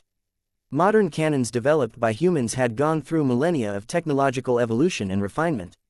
Even the cheapest of cannons had reached a remarkably high state of performance due to all of the incremental improvements that had been made over the ages. The Emperor tree may be an insanely talented exoplant that managed to reach his current level of strength just 2 years after the start of the Age of Dawn, but that did not change the fact that it was still a wild existence. Unlike humans and many other civilized races in the cosmos, the Emperor tree went through life without the benefit of systematic inheritance and education. Its cannon designs were crude and its seed projectiles were only hard enough to damage mechs because the tree had obviously put effort into making them harder. The muzzle velocities of the wooden cannons were not particularly high due to relying on primitive means. The projectiles were hardly any better. While the seeds could technically be categorized as hyper-projectiles due to the fact that they were all imbued with wood energy, they did not undergo systematic development either. However, while the expert mechs had little to fear from these relatively mundane massed attacks, the 2 custom mechs were experiencing greater pressure. The Zeal had no hope of evading the attacks, so he had to rely entirely on his defenses to withstand the storm. Fortunately, the quasi-first-class heavy artillery mech was equipped with a powerful Azure shield generator. The transphasic properties of this energy shield was especially effective at withstanding attacks that did not possess the same qualities. The Reticula-Corine V was a star system that was almost devoid of phase water. If the opposite was the case, then it would have been colonized by aliens or humans a long time ago. The Emperor tree likely never encountered phase water directly throughout its existence, so it probably had no idea that the Zeal was able to resist far more seed attacks than usual. However, the relentless tide of seeds crashing into the heavy mech's Azure energy shield still caused it to drain at a gradual but concerning rate. This was just the start of the fight. If the Zeal kept getting hit like this, he would soon lose his energy protection and become a lot more exposed to the Emperor tree's attacks. The Elegant Rage fared the worst out of the 4 machines. Lainey regretted the decision to pilot a mech with slimmed-down armor. While she may have been able to arrange an upgrade to the custom mech's energy shield to modern standards, her battle partner's power reactor had not been able to keep up. The melee mech was not able to withstand too many seed strikes. The only way for the relatively fragile mech to withstand the seeds was to block the seeds with its much harder tonfas or to evade them with clever maneuvering. Lainey and the elegant Rage struggled to evade the projectiles. The tonfa-wielding mech lost the elegance that usually characterized her movement patterns. Compared to past performances, the living mech always started to move or change her course a bit too late. The lack of intuition due to the strong concentration of soulless gas deprived Lainey of a tool that she often relied upon to evade danger. Though she quickly adjusted and learned to respond by relying on her perception and her own judgment, the elegant Rage clearly struggled to preserve the integrity of her energy shields. "Get behind me," Town suggested. "This is no time to be stubborn, Lainey." He was right. It was not time yet for the elegant Rage to shine.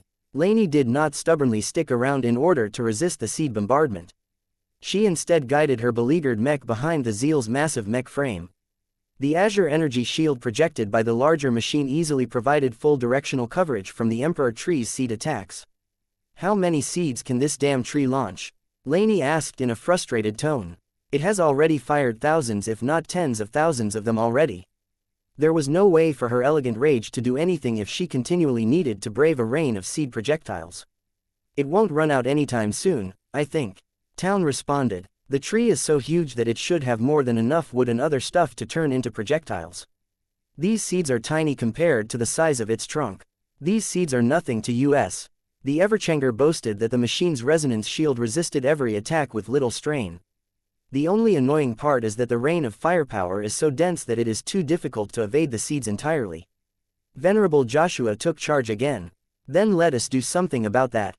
Those wooden cannons shouldn't be too tough. We should trim them down. Zeal, use your heavy artillery cannons. Everyone else, keep your distance." The threat posed by the Emperor Tree should be low so long as they remained at the edge of the red zone. That might change once they got closer, so Joshua did not want to rush forward right away. Boom, boom, boom, boom. Of the 8 semi-modular weapon hardpoints of the Zeal, half of them were taken up by conventional heavy artillery cannons. Each of them began to launch explosive hyper shells at the massive tree in the distance. Although it was difficult to target anything with pinpoint accuracy due to all of the soulless gas, Town and the Zeal were still able to land their explosive projectiles near the base of the trunk. Continuous explosions began to engulf the surface of the tree. Huge pieces of bark splintered from the surface while dozens of wooden cannons shattered or deformed. The wooden cannons are much more fragile than the main trunk. Venerable Joshua grinned. "Keep bombarding them. Even if the tree can regrow them, it will surely take time for them to return." The Everchanger did not sit still during this period. He lifted his Vitulus rifle and began to spit out a continuous barrage of resonance-empowered fire beams at the trunk. The souped-up laser beams struck the trunk and the surrounding wooden cannons with a blaze of thermal energy. The fire-y energy attached to the beams domineeringly engulfed the nearby wood energy and created an even greater conflagration. It seemed as if the wooden cannons could be cleaned up fairly quickly so long as the two ranged mechs kept up the fire. However, the Emperor Tree was not weak or passive. It began to channel a large amount of wood energy and forcefully suppressed the fire energy that was raging on its surface. A completely alien and inhuman presence began to exert more power. Though the thick concentration of soulless gas made it difficult for the mech pilots to notice it, the Emperor Tree domineeringly forced the fires to subside. While the Emperor Tree was able to put out the fires through this method, it could do little to prevent its wooden cannons from getting shattered by all of the explosions and energy beams. The volume of seed attacks gradually lessened. It was amazing how just 2 mechs could cause the Emperor Tree to lose so many wooden cannons. However, none of the attacks came close to damaging the main trunk itself. It was simply too huge to become seriously affected by these relatively small-scale attacks. As the Zeal and the Everchanger continued to remove wooden cannon after wooden cannon, the Emperor Tree did not appear to be in a hurry to regenerate them. New cannons started to grow from the bottom where the first ones had been removed, but it would take many more minutes before they became functional again. "The Zeal cannot keep this up forever, sir," Town reported to Venerable Joshua. "As large as my heavy mech's ammunition capacity may be, these explosive shells all take up space. Once they run out, I won't be able to contribute as much firepower." "I know, but we cannot go forward yet. This tree is capable of doing so much more. We need to tease out its tricks instead of blindly blundering into them. Just wait. Now that the tree understands that it can't get rid of us with its seed cannons alone, it will resort to other measures. Pay attention to the ground in case it is able to grow much longer roots than previously reported. The next threat did not come from below. Instead, it came from the front, left, right and even their rear. Dozens of smaller and less potent seed projectiles assaulted the 4 Larkinson mechs from many different directions. Even though their power was clearly worse, the fact that the Emperor tree was able to attack the mechs from completely different directions caught the mech pilots by surprise. Where did those attacks come from? Did the Emperor tree plant some of its seeds and have them germinate into miniature versions of itself? No, the trajectories are not quite right for that. The smaller seeds are launched from the same altitude or higher.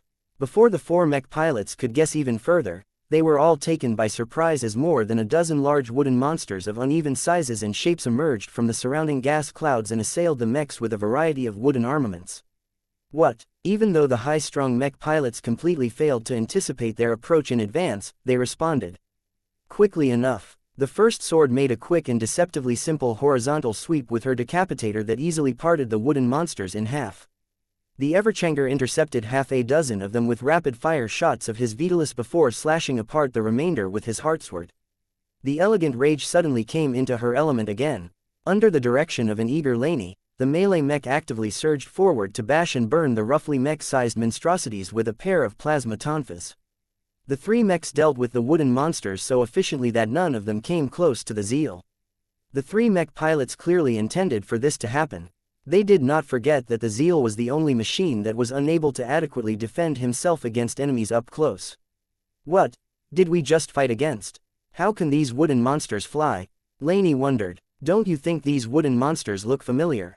Town said the obvious. Though the sudden ambush strike started and ended quickly, the mech pilots and their living mechs still managed to get a good impression of all of the attackers sent by the Emperor tree.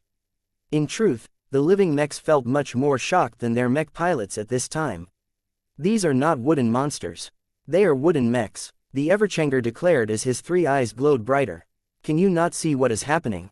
The Emperor tree has been learning from us. It has not only imitated our ranged weapons, but it has also made strides to replicate our mechs. This statement unquestionably rung true in everyone else's minds. This was because the shapes and contours of those wooden monsters roughly matched the designs of the mech models fielded by Task Force Solus. From the light and swift ferocious piranha to the fierce dual-wielding Stormblade Samurai, the Emperor tree had somehow managed to set up a wooden mech factory and began to produce blatantly pirated versions of the famous mechs of the Larkinson clan. Chapter 6060 It's Learning Chapter 6060 It's Learning The Emperor tree created its own mechs. This was a capability that the Calamity plant had never shown before. The fact that the tree felt the need to produce its own version of mechs also indicated that it had adopted a deliberate strategy to deal with the invading humans. All of this had scary implications. Many thoughts ran through the minds of the mech pilots. Each of them began to feel more and more that they had underestimated the depth of the Emperor tree. Even though the initial wave of wooden mechs had been dealt with remarkable ease, none of the mech pilots dared to relax. This is just a probing attack. Venerable Dice cautioned everyone. The Emperor tree most definitely has many more wooden mechs under its command, and it is possible for the newer ones to be stronger and increasingly harder to handle. Don't forget what kind of enemy it is. The tree did not evolve from a big brutish exo-beast that is born with violent and savage instincts. It used to be a passive exoplant that came to learn how to deal with its enemies by controlling other exo-beasts. It is a swarm master, similar to the army of one. It is not supposed to fight by itself. Its true weapons are its minions. Venerable Joshua widened his eyes. You're right, Dice. I don't think this Emperor tree chose to copy our mechs on a whim. It is intelligent and it has been observing our task force defend Chimera Base for several months. From the tree's perspective, we are much stronger than the native beasts. Think about it. We only deployed a few hundred mechs at most, but have you counted how many beasts we killed? We harvested so many giant corpses that we needed to contract a shipping company to transport all of the exo-beast carcasses that we had sold in bulk. Every beast wave attack starts out with us being heavily outnumbered, but by the time the battle comes to an end, we have suffered minimal losses while all of the monsters have died. None of them thought about it before, but now that Joshua mentioned it, Perhaps he made a good point. Just as the humans were curious and vigilant towards the mysterious capabilities of the Emperor Tree, the Calamity Plant must have grown alarmed and fascinated by how well the human mechs fought. Of course, much of the reason why all of the battles ended in total victory for the humans was because the dominated exo-beasts fought mindlessly, but that did not change the fact that their enormous quantity failed to threaten Chimera Base. The evidence so far suggested that the Emperor Tree had lost faith in the local exo-beasts. Not only were they beginning to thin out in the surrounding regions, they also weren't strong enough to annihilate the invading human force. Since the Emperor Tree wasn't able to beat the powerful mechs, it might as well produce its own versions of these powerful and fascinating humanoid constructs. If the Emperor Tree had formed this plan more than a month ago, then it must have experimented on many wooden mechs. Laney guessed, it may have produced crappy ones at first, but studied what went wrong and tried to make a better one afterwards. I don't know how many times the tree went through this process, but the mechs we just fought are pretty good considering they are made out of wood. The wood material used for the strange mechs was not as tough as the trunk of the Emperor Tree, but it was not too bad. The wooden mechs would have been able to last a bit longer if they hadn't been deployed against the best mechs of the task force. The first sword adopted an anticipatory stance and began to gather energy. The Decapitator Greatsword began to glow with deadly intensity. November LBJNN, careful. A much larger wave of wooden mechs are coming. This will be a much more serious probe attack.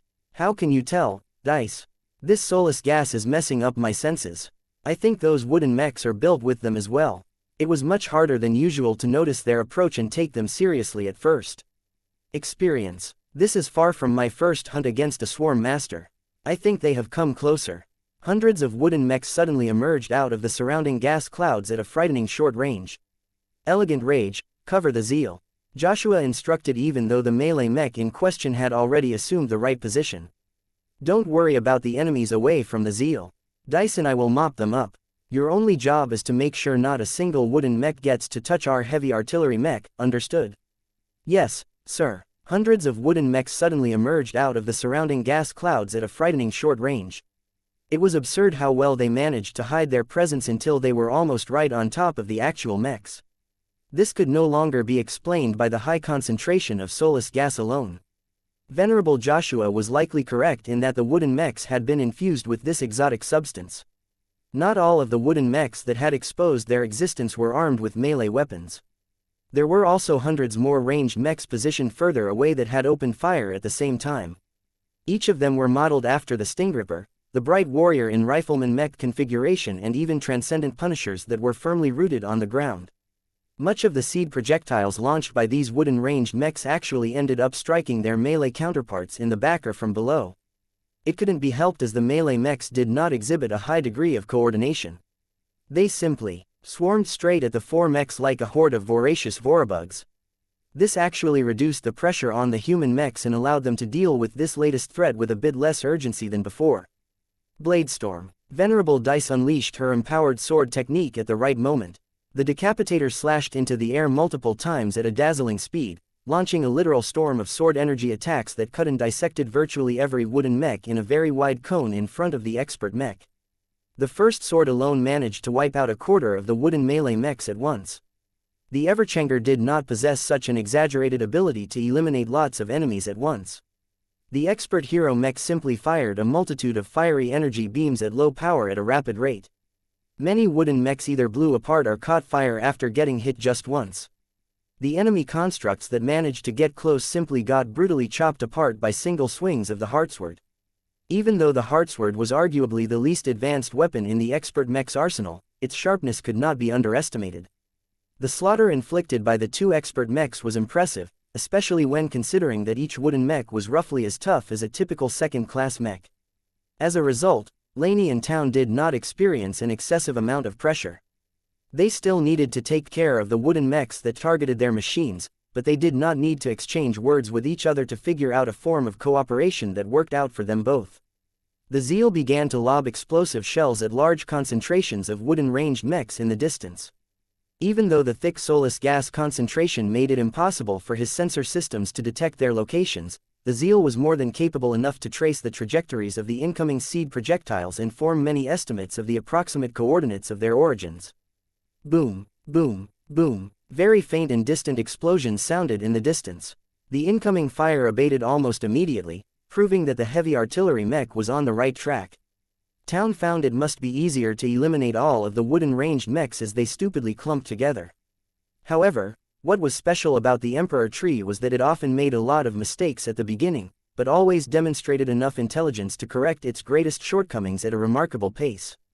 By the time more than half of the wooden ranged mechs got pulverized, the remaining ones not only spread out their formations, but also fired in a more irregular pattern, making it considerably harder to trace their locations.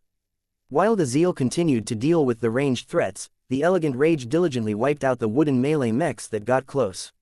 Unlike the two expert mechs, the Elegant Rage did not possess the power to eliminate every threat with a single blow. This quickly caused Laney's mech to become surrounded by multiple threats. Each of them swung or stabbed their weapons against the custom mech's energy shield, causing its integrity to drop at a worrying rate. Laney felt much more pressured as she noticed the drop in shield integrity and urged her machine to eliminate the enemy threats faster and more efficiently. Unfortunately, this was very hard to do. The wooden mechs displayed greater resilience against blunt attacks.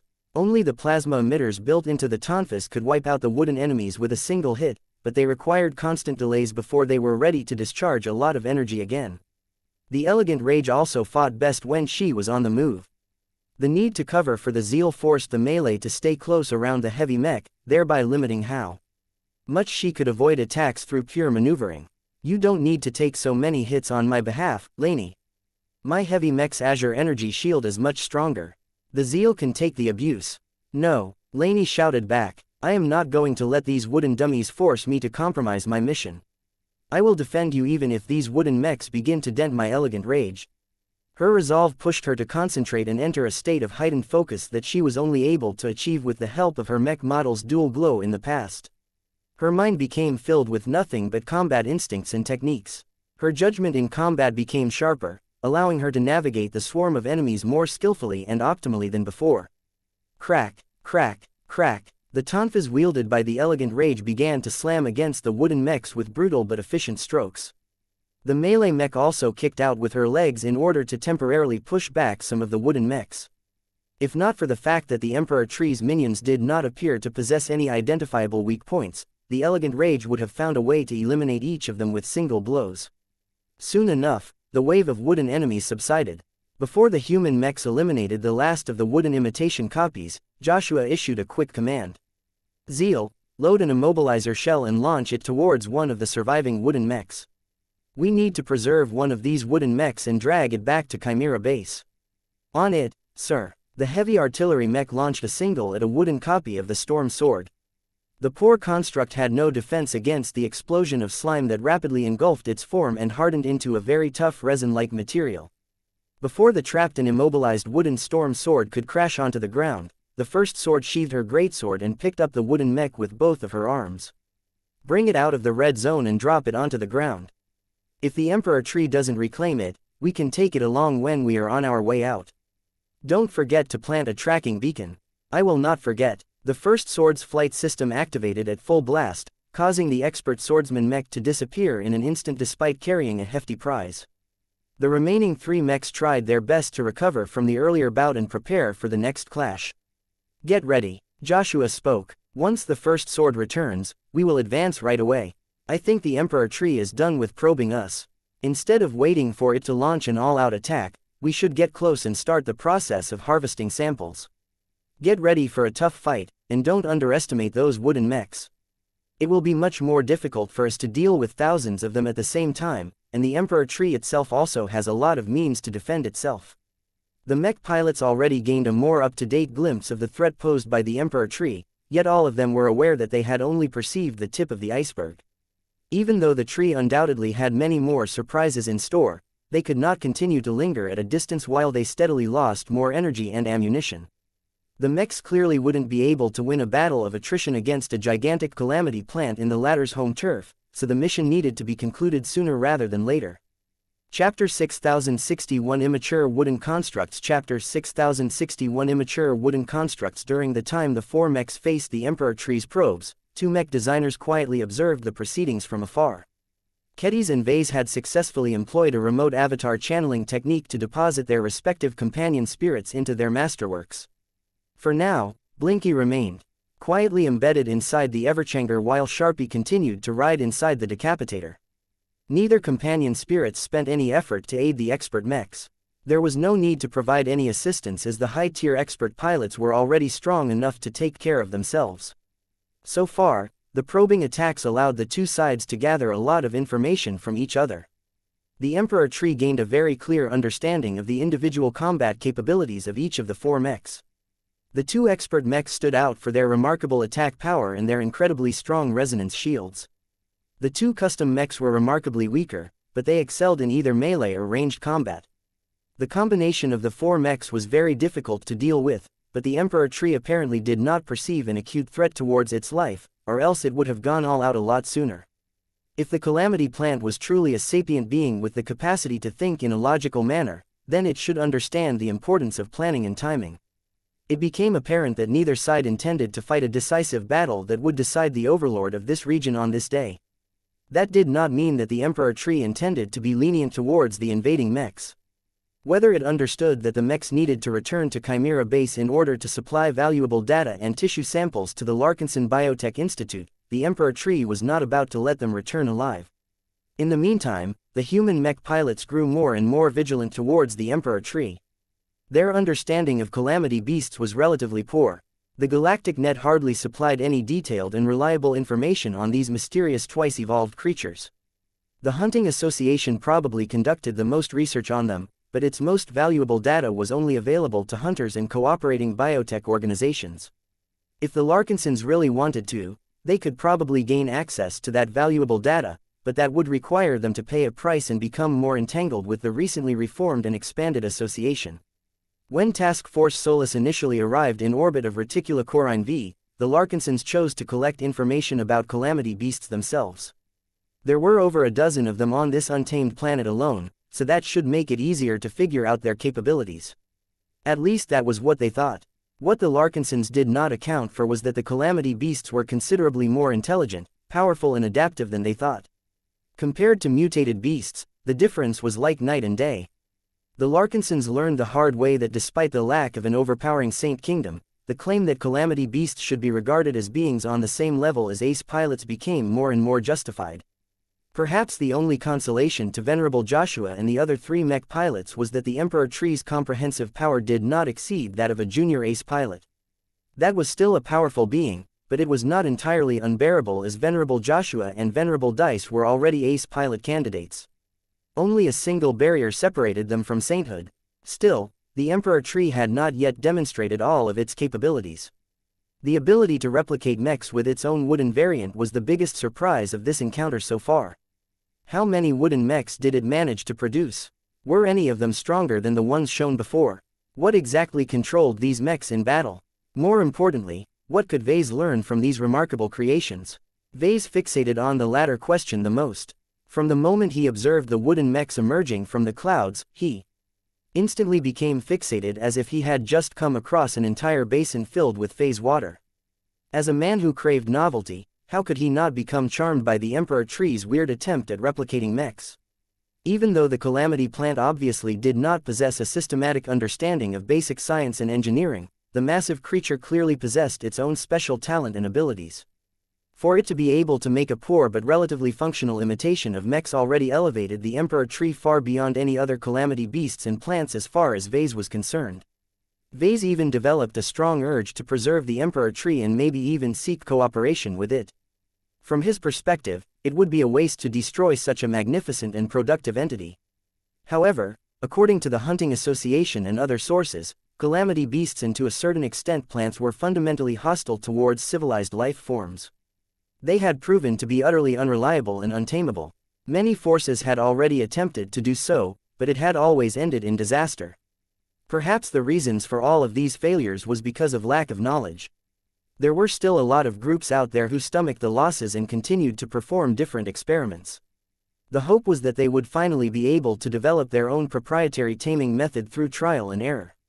Still, even if it was possible to form peaceful coexistence with a calamity beast or plant, it would take time for red humanity to develop an established and proven methodology.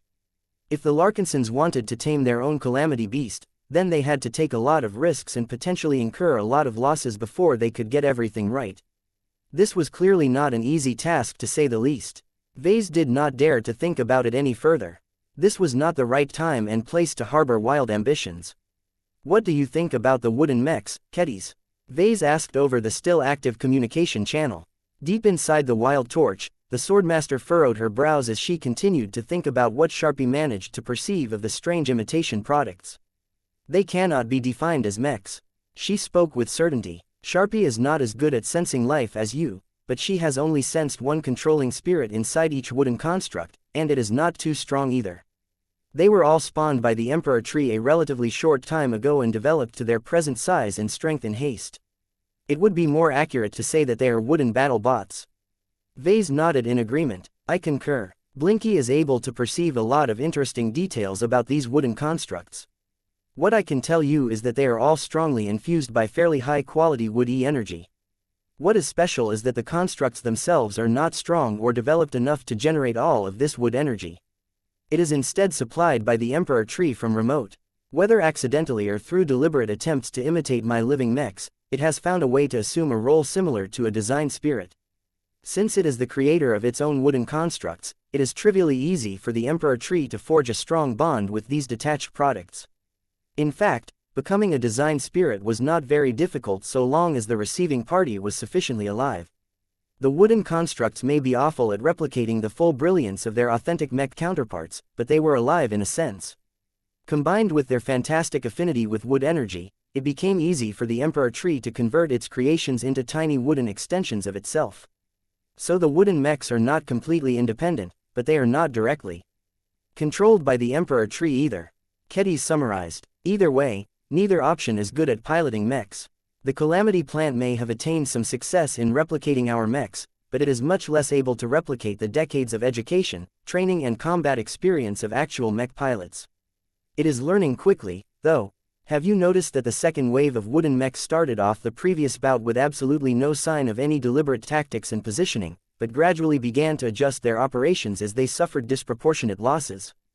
By the time the four mechs finished off the last of their wooden opponents, the Emperor Tree seemingly mastered some of the basics of tactics and formation theory. That was scary. The Emperor Tree may have emerged from a low starting point, but its frightening capacity to learn from its enemies had raised its upper limit. The Emperor Tree would definitely become a fearsome opponent if it ever managed to evolve into a god plant, especially now that it had already become exposed to human fighting methods. Kedis narrowed her eyes. After our mechs have collected the necessary samples, I won't wait too long for the LBI to present me with all of their data and conclusions. We need to get ready to mobilize a kill force in order to take this tree down once and for all. The longer we delay, the harder it becomes to defeat it without generating lots of noise. Generating too much noise would alarm all of the other calamity beasts on the planet. In the worst-case scenario, they might spontaneously decide to band together to demolish the extraterrestrial invaders. It won't be easy to kill the Emperor Tree in a short amount of time without relying on massed firepower. Vase noted. Saint Tusa can't help even if his Dark Zephyr has been upgraded to an ace mech because his machine simply isn't configured for mass destruction. You are better off fielding the Promethea instead. Kedis frowned. In hindsight, I shouldn't have let Venerable Isabel Coden transfer back to the expeditionary fleet. She went back in time to speed up the downfall of the Torment fleet and prevent multiple alien warships from eliminating a lot of good mechs and mech pilots. In any case, the expeditionary fleet has retreated from the front lines, so there is no problem with transferring the Promethea back to your task force. You will need her firepower now that burning a huge amount of biomass in a short amount of time has become desirable again. The reason why the Promethea only fought on the surface for a short time was because the Larkinsons did not want her to burn all of the exo-beast carcasses. Even if Venerable Isabel and the Promethea went against their nature and deliberately suppressed the propagation of their purple flames, it was too difficult to completely tame such a volatile force. Far too many valuable beast carcasses got burned into worthless ash due to the Promethea's fiery firepower. Are you willing to let the Promethea burn down the entire Emperor Tree? Kedis asked. To be honest, no. I have a strong suspicion that I can harvest unimaginable gains if I can capture the Emperor Tree alive.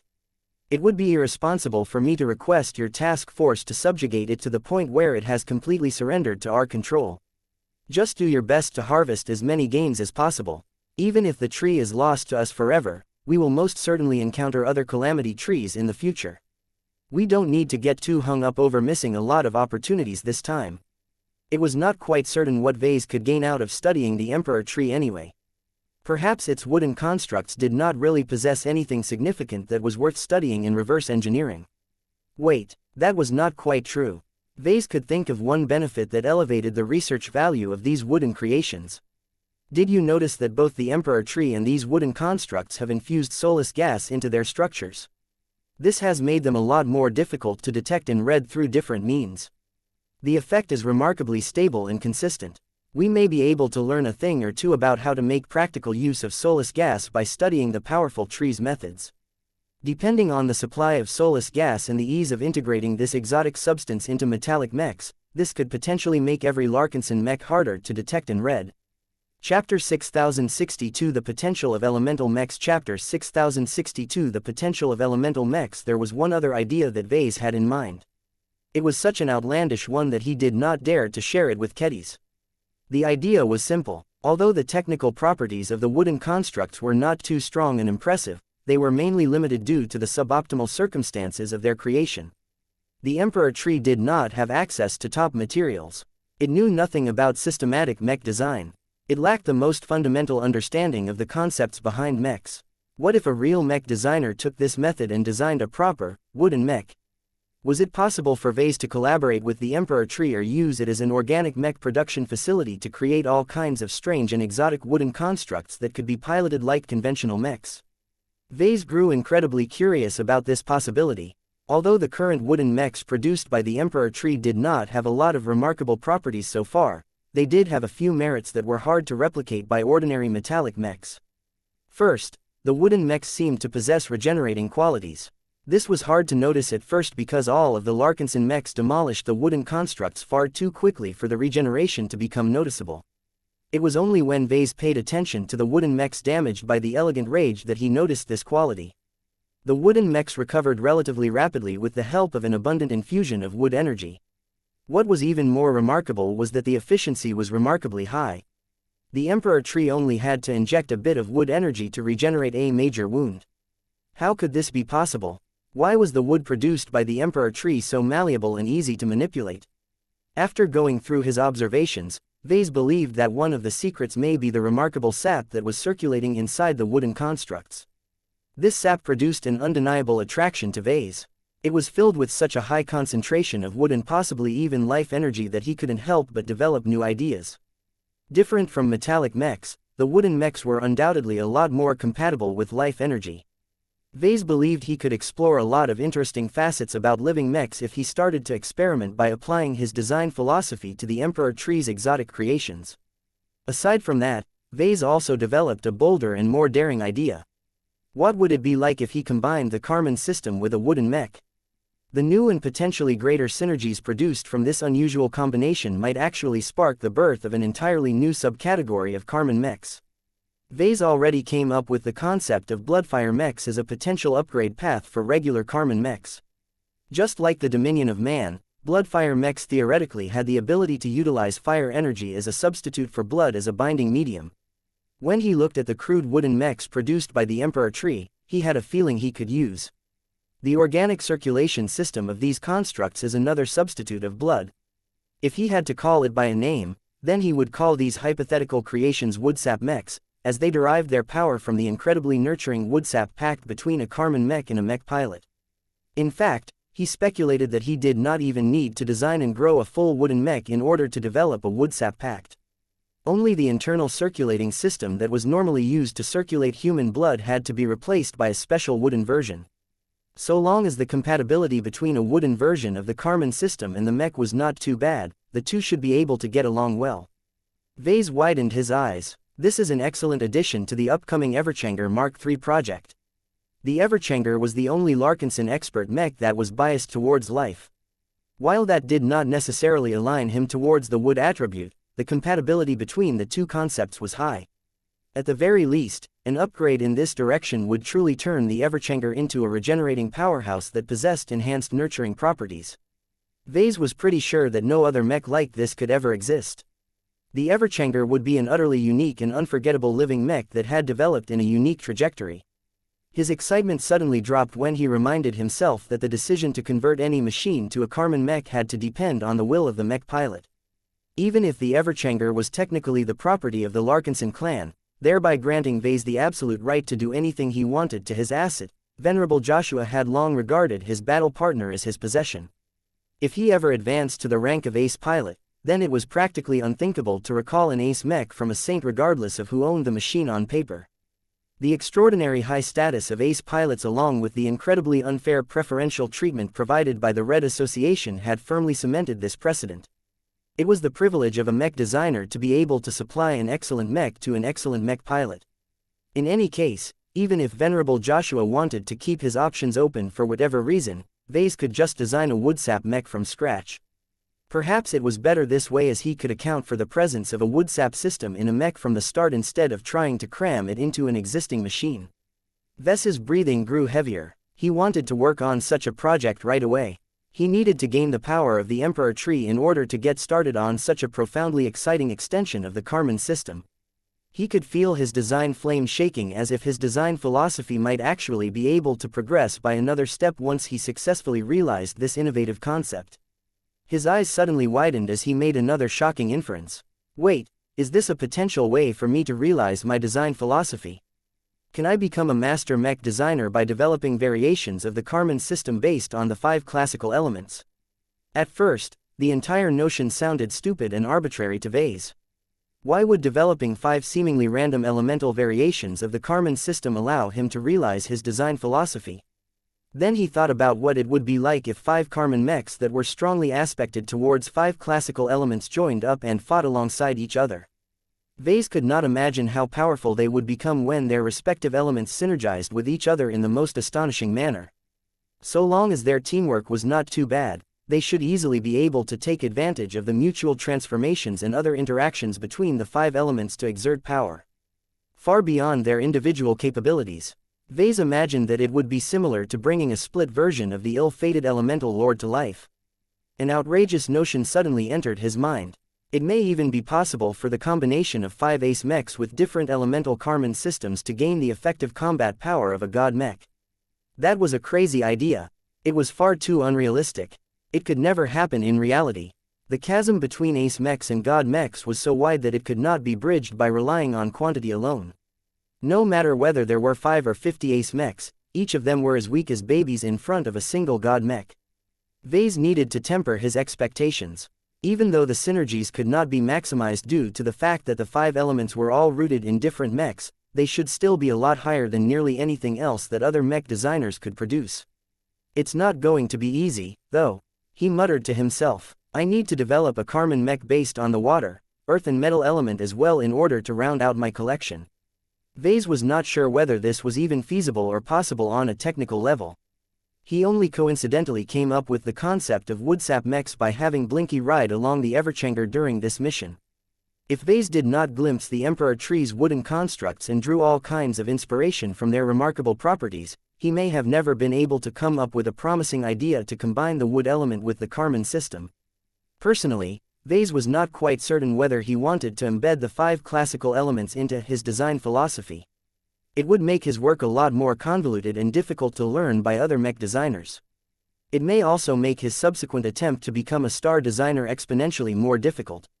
The boost in power and the humongous synergies may be worth all of the added complications. Vase was nothing if not ambitious. As long as he was lucky and proactive enough, he may be able to figure out the water, earth and metal variations of the Karman system within a decade. It might take even less time since each of these elemental variations may share a lot of commonalities that could save him a lot of work. So long as he met the other requirements for promotion, Vase was reasonably confident he could quickly advance to master mech designer. If I go down this route, I am pretty sure that I have to successfully design and fabricate a working version of the elemental lord in order to become a star designer. That was a very shocking guess. He knew exactly what he needed to do in order to advance to the rank of master mech designer and star designer. This was a very luxurious benefit as most senior mech designers still remained lost in the fog. It was not unusual for them to waste decades if not centuries of their valuable lifespans in order to realize their design philosophies. It also had massive implications if it was true. The advantage of going down this route was that Vase had removed most if not all of the ambiguity about his future development trajectory. He knew exactly what he needed to do in order to advance to the rank of Master Mech Designer and Star Designer. This was a very luxurious benefit as most senior mech designers still remained lost in the fog. It was not unusual for them to waste decades if not centuries of their valuable lifespans in order to realize their design philosophies. As for figuring out how to become a star designer, no way, this exalted rank was way too far away to these poor seniors. To be honest, Vase shouldn't be thinking about how to plan his subsequent advancement to star designer either, but he couldn't help it. Making up for his past regrets and creating a viable version of the Elemental Lord was the natural step to take.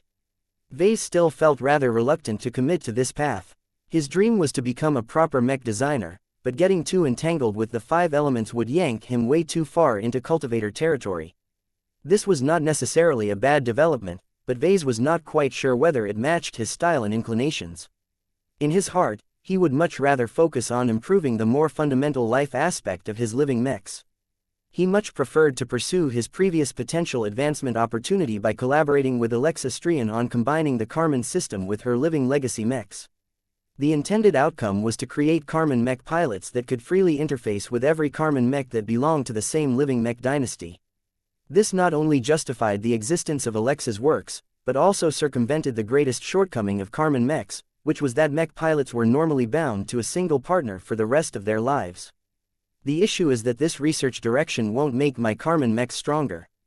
It just increases the fault tolerance of my clients and customers. Was that truly what Red humanity needed in order to repel apocalyptic threats such as the incoming subjugation king? Another disadvantage of this trajectory was that Vase would have to wait for Alexa to grow up and develop her design philosophy further. He was not sure whether it was a good idea to depend on another individual to trigger his advancement to the rank of Master Mech Designer. Even if he trusted Alexa a lot for multiple reasons, what if they had a falling out in the next few years? If he was unable to gain her cooperation anymore, then that would strand his attempt to realize his design philosophy according to his original plan. What a difficult choice. Vase could still work on both trajectories in parallel. That would allow him to break through to the next rank, eventually. I can't wait that long. He knew his faults. He knew that he had a tendency to be scatterbrained, but there had to be a limit. If he wanted to become a star designer within the next 5 decades, he needed to rein in his excesses and exert at least some focus in his work. Which research direction should he choose? Should he dedicate his time to developing Carmen mechs in a way that would promote a huge quantity of Carmen mech pilots? Or should he devote his time to developing Carmen mechs that were much more unforgiving but also capable of nurturing a smaller group of much more powerful champions? Chapter 6063 Without Assistance Chapter 6063 Without Assistance While Vase became distracted by the ideas sprung from observing the wooden constructs, the battle on Reticulocorine V resumed. The first sword was a fast machine and did not take too long to deposit the captured and preserved wooden mech outside of the red line. Once the expert swordsman Mech rejoined the other 3 living mechs, the mech pilots all prepared for a much tougher confrontation ahead. There was no need for too much discussion as they already held an extensive briefing before the start of the mission. They only needed to take into account the possibility that they might get swarmed by a lot of wooden mechs in the process of collecting the samples.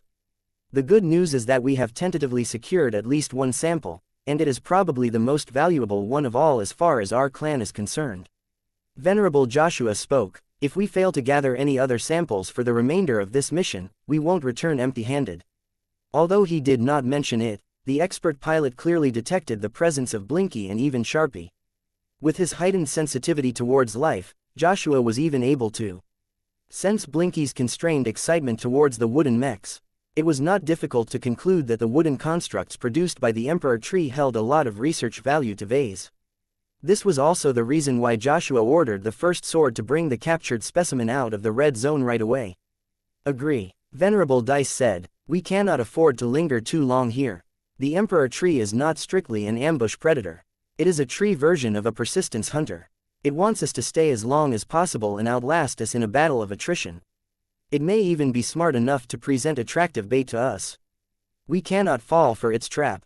It is better to collect as much data about this calamity plant as possible. To that end, we should proceed to harvest all of the samples demanded by our biotechs. We need to take away a tree branch, a tree root and a piece of bark. The larger the samples, the better. We also need to collect as many leaves and seeds as possible. We have limited equipment that we can use to contain or carry all of that stuff, but there are only 4 of us, so don't obsess too much with trying to overcomplete the mission. As far as I am concerned, it is better to settle for smaller samples, because we need to go in and out as quickly as possible. Agree. Venerable Dice said, we cannot afford to linger too long here. The emperor tree is not strictly an ambush predator. It is a tree version of a persistence hunter. It wants us to stay as long as possible and outlast us in a battle of attrition. It may even be smart enough to present attractive bait to us. We cannot fall for its trap. 3 minutes, Joshua stated. We stay for 3 minutes at most. Regardless of how many samples we have collected, we need to get out of the danger zone before the deadline passes. Will we still prioritize the collection of a tree root above all other objectives? No, Laney, there is a change of plans. We must return with at least 1 fluid container filled with the sap of the main trunk.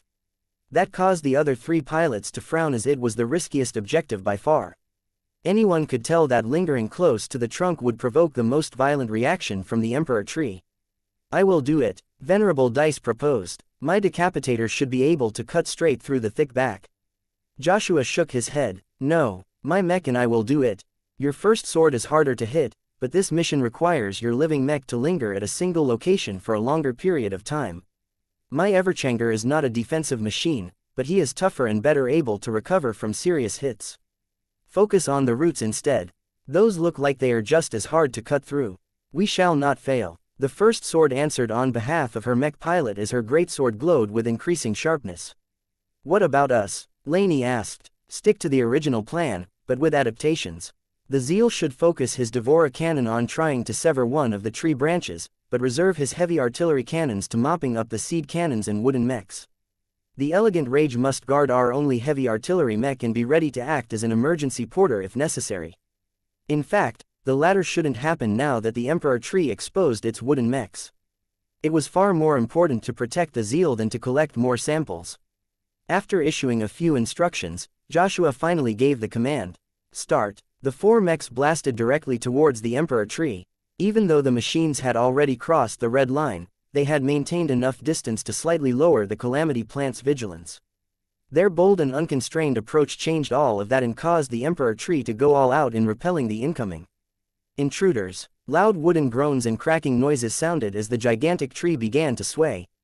Its humongous branches began to swing back and forth at a seemingly slow but incredibly powerful manner.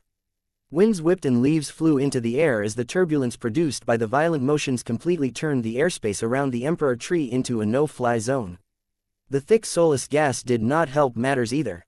The concentration began to fluctuate as the Emperor tree stirred up the exotic gas and caused sensor systems to struggle to perceive details at further distances. This did not stop the 4 mechs, as the Emperor tree was just too damn big. Careful, the Emperor tree had managed to summon a lot of additional seed cannons. The difference this time was that they were a lot larger. Not only that, but the Emperor tree had spread them out along its entire bark so that a dozen of them could no longer be eliminated with a single explosive strike. If that was not bad enough, the seeds launched by these wooden cannons were thrice as massive and struck with considerably greater power than before. The Zeal's floater platform stabilized in the air, allowing the heavy artillery mech to assume a stable firing position and begin to open fire. The living mech's 4 heavy artillery cannons immediately engaged in counter-battery fire, although he was also the focus of much of the incoming projectiles. Since neither of the 2 sides of this artillery duel were mobile, this confrontation had turned into a test of their offensive and defensive power. The larger wooden cannons were able to endure greater punishment before reaching their limits, so the Zeal had to launch far more transphasic explosive shells in order to eliminate the larger seed cannons one by one. Yet just after the Zeal eliminated one of the isolated seed cannons, the nearby bark would retract, causing another hidden seed cannon to emerge from its protective enclosure before opening fire. I cannot suppress the Emperor tree's firepower. Town reported. It has far more seed cannons in reserve, but it knows better than to expose them all at once. That did not stop the Ilvanan pilot from continuing to fire the heavy artillery cannons while at the same time taking aim with the massive Devora cannon. The oversized super heavy Gauss cannon began to exude a lot of threat as it took aim at one of the swaying branches of the Emperor tree. It was actually quite hard to track individual branches through the motion of millions of branches of different sizes. Town also had no guarantee that a hit would cause a branch to get severed in one or two heavy kinetic impacts. He tried his best to aim for the smaller and less sturdy-looking branches, but the problem with that approach was that these were far more flexible and difficult to target as a consequence. It was times like these that Town missed the guided aim ability the most. Having to pilot the Zeal without the presence of the great prophet at hand was like trying to dance with one foot. His eyes sharpened as he and his living mech tried their best to focus on the job and sever one of the branches from the Emperor tree. "We can do this, Zeal." The two worked together like they had always done in the past. The Zeal performed all of the calculations and adjusted the aim of the massive forward-facing super heavy Gauss cannon. Town relied on his intuition, judgment and training to minutely shift the angles of the Devora cannon. Once he felt that the timing was right, he mentally pulled the trigger, causing the massive kinetic cannon to launch a transphasic super heavy Gauss round straight into the mass of branches and leaves of the massive Emperor tree. BOOOOM. Although the power of this attack was impressive, the transphasic super heavy round actually missed the target by over half a meter. How could we miss? Instead of striking a branch that looked small and thin enough to get separated in a single hit, the massive transphasic round proceeded to push through a lot of leaves before striking a much larger tree branch. Bark and wooden splinters immediately erupted from the crater, yet the branch still remained mostly intact. What was worse was that a powerful infusion of wood energy from the Emperor tree caused the branch to regenerate from the impact damage at a remarkable speed. The regeneration speed of the main body of the Emperor tree was much greater than that of its wooden mechs. The tree branch became whole again in no time. Both Town and the Zeal became dismayed. The Emperor tree's vitality and recovery ability were just so damn strong that it was effectively impossible to sever one of its branches with two or more sequential attacks. Unless Town decided to give up and shift his responsibility to the other mech pilots, he needed to stick to his initial plan and focus on hitting the smaller and more vulnerable branches. This was going to be tough. He was already allocating a part of his focus on making sure the heavy artillery cannons continued to demolish the large seed cannons that constantly emerged from different parts of the trunk. The Azure energy shield of the Zeal might be able to withstand a lot more attacks than other standard mechs, but it was visibly losing integrity as each large seed strike drained it a little bit further. What was even worse was that the wooden mechs had made a return. Hundreds of them emerged from the upper canopy of the Emperor tree. The Calamity plant had apparently converted parts of it into production facilities and hangar bays. The sight of so many wooden mechs appearing from the thick soulless gas and besetting the Zeal and the other mechs from above was intimidating. "Break for me," Lainey shouted as her elegant rage flew above the Zeal and intercepted the descending wooden mechs with brutal and efficient tonfa strikes. Occasionally, the elegant rage was forced to push or kick away the falling wooden constructs to prevent them from crashing on top of the Zeal's increasingly more strained Azure energy shield. However, the elegant rage was unable to prevent the wooden mechs descending further away from attacking the Zeal at other angles. The heavy artillery mech was forced to divert his firepower into blasting the wooden mechs that approached from every other direction. Though the constructs were just as fragile as the ones that showed up in the last waves, the problem was that their quantity was far too great this time. "The Emperor tree is targeting one of my Zeal's weaknesses," Town gasped. "It is attempting to swarm my battle partner with cannon fodder." The combination between the elegant rage and the Zeal was not enough to cope with such a massive quantity of enemy units. The Zeal might possess the ability to wipe out large amounts of enemies at a time, but that was only when the latter were clumped up and positioned much further away. As soon as the swarm of enemies came close enough, it became a lot more difficult for the Zeal to defend itself. Lainey had no choice but to direct her elegant rage to fly closer to the Zeal and mop up the wooden mechs that had come close as fast as possible. Chapter 6064 Killing Efficiency Chapter 6064 Killing Efficiency The tide of wooden mechs threatened to drown the two custom mechs. While the expert mechs of the Larkinson clan could easily clear up a swarm of weak mech-like opponents, the story was different for more ordinary mech pilots and machines. Both Lainey and Town had trained their skills to the point where they exceeded the limitations of ordinary humans in a few aspects. Yet to consider their piloting skills close to that of an expert pilot was a complete fantasy. To be honest, the capabilities of their mechs mattered a lot more. If they were armed with an abundance of weapons or possessed excellent swarm clearing capabilities, they should be able to deal with this tide with considerably less difficulty. Mobility was another advantage that mechs could use. As long as they were fast and agile when maneuvering under 1.3 grams, they could still evade a lot of seed projectiles while deftly preventing the wooden mechs from forming a complete envelopment. Unfortunately for the two expert candidates, the strengths and weaknesses constrained their ability to cope in this situation. Boom, boom, boom. Equipped with only 4 heavy artillery cannons, the semi-modular Zeal was fantastic at clearing weaker opponents from afar, but it was never designed to repel so many enemies up close. Town and the Zeal had to manually override the safety protocols of the explosive shells and forcibly programmed to detonate almost the instant they exited the muzzles of the cannons. Still, it relieved the Zeal's immediate crisis. The adaptation successfully cleared a lot of swarming wooden mechs that approached from above and several other directions, but the problem was that the weapon hardpoints of the custom Transcendent Punisher were all located on his back. 113. Although most of the power of the explosions ended up killing lots of wooden mechs at once, they also inflicted a certain amount of damage to the originator's own Azure Energy Shield, thereby turning this into an unsustainable tactic. Still, it relieved the Zeal's immediate crisis. The adaptation successfully cleared a lot of swarming wooden mechs that approached from above and several other directions, but the problem was that the weapon hardpoints of the custom Transcendent Punisher were all located on his back. Similar to an oval turtle shell, any guns mounted on the upper surface had no way of aiming their guns downwards. The firing angle of the much more massive Devora cannon was even worse. The oversized Gauss cannon was mounted on a Demeterat-like construction that had been affixed to 4-hole weapon hardpoints. The immense size and power of the super heavy cannon made it so that it could only aim forward at very limited angles. Even then, it was not a suitable weapon for swarm clearing purposes as it had an enormous tendency to overpenetrate weaker targets, especially when all of its kinetic rounds were transphasic in nature. The Devora cannon was mainly designed to burst transphasic energy shields and pierce through the thickest armor plating. Even if a bunch of wooden mechs attacked from the front, the powerful kinetic weapon was only able to clear up a very narrow lane. "They are coming from below," Town yelled as he came under much greater pressure. "The Zeal's Azure Energy Shield won't last long at this rate. You need to wipe them out faster." The Zeal may be a masterwork mech, but it still could not escape the fundamental fact that it was a heavy artillery mech. As far as specialized mechs went, heavy artillery mechs were notoriously powerful when they were in their element, but also incredibly weak when enemies managed to exploit their weak points. If the Zeal was placed on the ground, then it wouldn't have to expose its bottom side to the enemy, but Town did not dare to plant his living mech on the surface. The Emperor tree had not yet employed its root spikes so far, but the Larkinsons had already learned of their existence. The damage they could inflict was bound to be greater. The expert candidate felt deeply uncomfortable about this situation.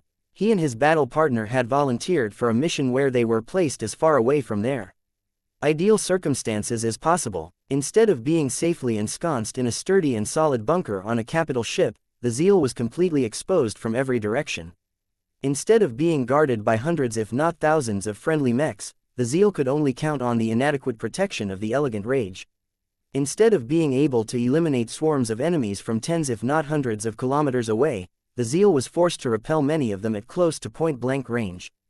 All of these conditions piled up a huge amount of stress on the Ilvanan expert candidate's shoulders. He felt like a fish out of water that was desperately trying to breathe in water, only to suck in pure air instead. If that was not bad enough, Town wasn't even able to complete his original assignment, which was to sever a branch from the Emperor tree. Even though one of the expert pilots should be able to complete this task with ease, Town did not want to distract them and add an extra burden to their shoulders. "My energy shield has less than 50% integrity left."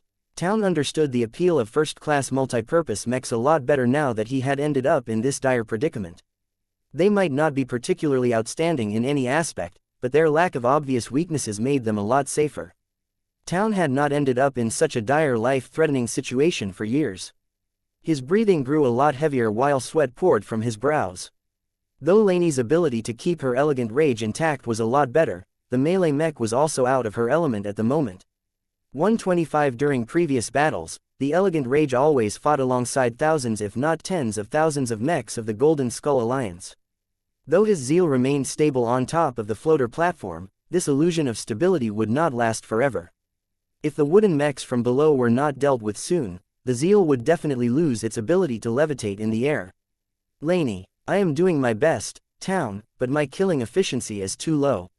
Though Lainey's ability to keep her elegant rage intact was a lot better, the melee mech was also out of her element at the moment. During previous battles, the elegant rage always fought alongside thousands if not tens of thousands of mechs of the Golden Skull Alliance. There were so many swordsman mechs, space knights, lancer mechs, rifleman mechs, heavy artillery mechs and so on that they fulfilled every important role. Lainey Larkinson and the Elegant Rage served as an independent champion unit that was able to pick and choose their battles. This allowed the pair to always fight in the places where they could make the greatest contributions according to their capabilities. This was not possible anymore. There was no other melee mech that was free enough to cover the Zeal's enormous blind spots. The Emperor tree which controlled or directed the wooden constructs from remote did not miss this glaring fact, and directed an increasing amount of wooden mechs to attack from below. Crack, crack, crack. The Elegant Rage efficiently employed single strikes to crack or burn the wooden mechs modeled after light mechs such as the Ferocious Piranha. However, the wooden mechs modeled after the Stormblade Samurai, the Storm Sword and the Bright Warrior took 2 or 3 hits to eliminate. All of this slowed down the Elegant Rage's killing speed and steadily caused the quantity of wooden mechs to pile up around the 2 Larkinson mechs. There was so much wood in the way that more constructs were unable to approach due to the growing amount of congestion. With so many enemies around the Elegant Rage, her energy shield, which was much less powerful than that of the Zeal, already began to flicker. Once the Elegant Rage lost her energy barrier, her relatively fragile mech frame would not be able to block or parry every strike with her pair of tonfas. She would most definitely get crippled within seconds. If Lainey abandoned her duty to protect the Zeal's blind spots, then the Elegant Rage might be able to last a dozen or so seconds longer, but maneuvering around was not a solution when there were still lots of ranged wooden mechs firing lots of seeds at the intruding mechs. Lainey couldn't take it any longer. Joshua, I need help. The response came in an instant. While the Everchanger was embroiled in his own difficulties, the expert hero mech explosively pushed back the branches and the much more powerful wooden mechs assailing him from multiple sides before bailing out the 2 expert candidates. November LBJNN. The Everchanger raised the arm holding the Vitalis and began to unleash a staccato of more powerful resonance-empowered fire beams at the wooden constructs, threatening to overwhelm the Zeal and the Elegant Rage. This time, the powerful energy beams punched through dozens of wooden mechs with every piercing shot. The wooden mechs that did not collapse right after they got struck burst into flames and fell to the ground like flaming sparks. The congestion of the wooden mechs worked against them for once, as the hyper-laser beams fired by the Vitalis easily saved the 2 customs from their immediate predicament and gave them a small reprieve. Everyone knew it was only temporary, though. The Emperor tree had launched thousands of wooden mechs from its canopy and continued to release them as soon as they had been formed. Lainey, catch my blade. What? Joshua did not explain any further. He simply commanded his Everchanger to swing back his other arm before tossing his heartsword towards the Elegant Rage in a parabolic trajectory. The control and aim of the weapon toss was excellent. The Everchanger did not throw the weapon out at full strength, but controlled it carefully so that it traversed in the air at a more manageable speed. Due to the Everchanger's range barrage, there were no wooden mechs in the vicinity that could intercept the tossed mech sword. It turned out that the main reason why the Everchanger cleared out all of the wooden mechs was for this purpose. The Elegant Rage quickly stowed away its mediocre tonfas and flew up to meet and catch the heartsword by the grip. From the moment the melee mech clutched the sword that had accompanied a famous hero mech for many years, the Elegant Rage and her pilot immediately felt the power contained within. It's so powerful. Under normal circumstances, it was possible for standard mechs to wield weapons originally designed to be utilized by expert mechs. The heartsword was not a high-tier destroyer weapon, so it was not necessarily capable of producing a backlash that could destroy an unqualified wielder. However, it had not only been baptized by Venerable Joshua's willpower and domain for a long time, but still carried enough true resonance to maintain its unnaturally sharp edge. All of that energy and power caused Lainey to groan. She felt as if she was repeatedly slamming her head against the Everchanger's resonance shield. Even if Joshua never meant to hurt Lainey, he and his living mech imprinted themselves onto the heartsword so much that it naturally attempted to overpower Lainey's psyche. This was why standard mechs rarely if ever took the initiative to borrow the weapons of powerful expert mechs. The phenomena that exerted a lot of strain on Lainey's mind and will was called willpower contamination. If Lainey's willpower was unable to withstand the erosion from the heartsword, Then she will assimilate a part of Joshua's power. This might not sound like a bad deal, but it was awful to ordinary mech pilots. The basis of breaking through to expert pilot was to develop supreme confidence in themselves and their own ability. If pilots intentionally or unintentionally became contaminated by the willpower of another expert pilot, they would no longer retain their own identities anymore. They became so confused about their own selves that they were unable to transform their willpower anymore. Lainey understood the risks quite well, but her elegant rage did not let go of the heartsword. I shall not fail. With such a powerful weapon in hand, the elegant rage seemed to gain a lot of renewed energy. The machine held the heartsword with two hands and began to charge straight at the newer waves of wooden mechs approaching from below.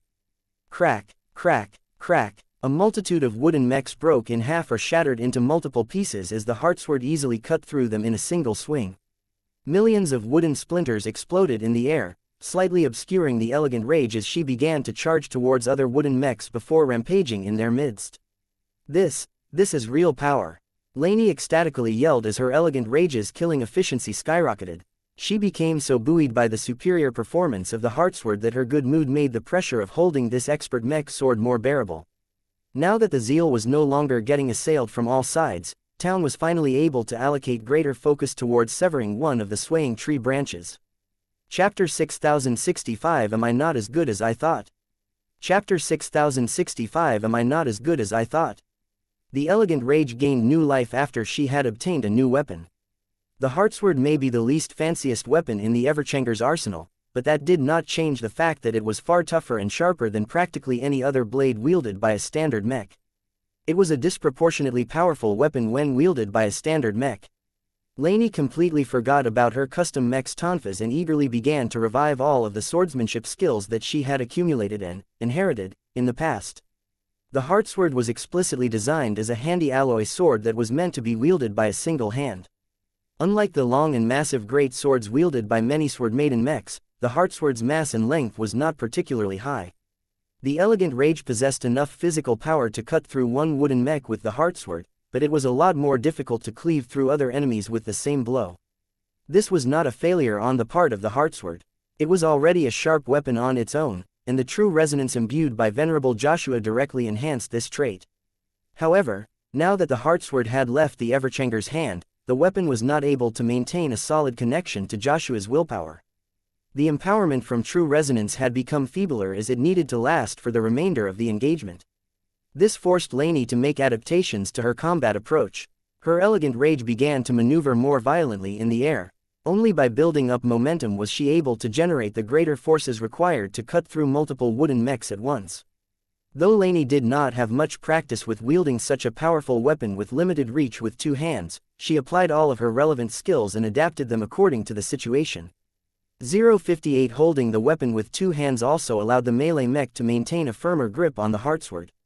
Lainey did not dare to wield the heartsword with a single arm. Her mech had become a weak point at this time. It was very much possible for the expert mech-grade weapon to slip out of Elegant Rage's grasp if it was only held with a single hand.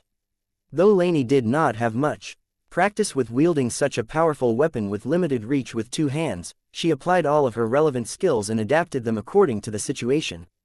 Her melee mech's killing efficiency steadily rose while also getting hit much less in return. The living mech regained some of the elegance that characterized her performance in previous battles. Ma Aow. A spiritual Burmese cat helped Lainey improve her control over her mech and borrowed weapon by inhabiting the elegant rage. Kelly usually occupied one of the tonfas in order to give the expert candidate greater control over the weapon, but the companion spirit did not dare to get too close to the heartsword. Venerable Joshua's lingering willpower was so strong that Kelly would most definitely suffer a heavy blow if she came too close. The cat only dared to inhabit one of the arms of the elegant rage, but that was already enough to subtly improve Lainey's killing efficiency. Broken wooden mechs continued to fall from the air as the enhanced melee mech went on a rampage. The sword-wielding machine even found opportunities to clear out the wooden mechs that swarmed the Zeal from above and the sides. The Zeal may have gained a reprieve, but the danger to the heavy artillery mech had not yet passed. A lot of wooden ranged mechs had deployed in the field. Now that their melee counterparts no longer blocked their firing lines, a multitude of seed volleys struck the Zeal's heavily strained Azure energy shield. Each of them possessed many different cannon configurations, but the most outrageous variation was the one that looked like a close copy of the Zeal. Not only were they mounted with 4 relatively standard seed cannons, they also bore an oversized version that looked like a wooden imitation of the Devora cannon. The wooden imitations of the Transcendent Punisher Mark III were particularly threatening. Each of them possessed many different cannon configurations, but the most outrageous variation was the one that looked like a close copy of the Zeal. Not only were they mounted with 4 relatively standard seed cannons, they also bore an oversized version that looked like a wooden imitation of the Devora cannon. Fortunately, the Emperor tree might be able to replicate the size and shape of the Devora cannon, but it was completely unable to replicate the principles of electromagnetism and phase water technology. Aside from launching oversized seeds that dealt a bit more kinetic damage than usual, the wooden imitations of the Transcendent Punisher Mark III was not even close as threatening as an actual quasi-first-class mech. Even so, the Emperor tree had spawned over 60 of them, indicating that it had invested a lot of resources to create this batch. More wooden heavy artillery mechs continued to drop from the upper canopy and landed straight onto the ground, where they took root and bombarded the Zeal from below. It took a lot of time and effort for the Zeal to clean up these annoying wooden copies of himself. This was especially the case when the Emperor tree had dispersed their positions, preventing them from getting mowed down with ease. Town quickly looked at the gauge that indicated the integrity of the Azure Energy Shield and saw that it had already dipped below 20%. However, most of his concentration was put on aiming the massive Devora cannon of his heavy artillery mech.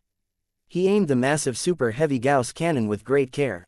Seconds passed by as Town and the Zeal conducted different processes to adjust the angle of the kinetic cannon in the hopes that it would sever one of the Emperor tree's many branches. It was anything but easy to complete this seemingly simple task. The Emperor tree was so huge that it possessed a huge quantity of branches.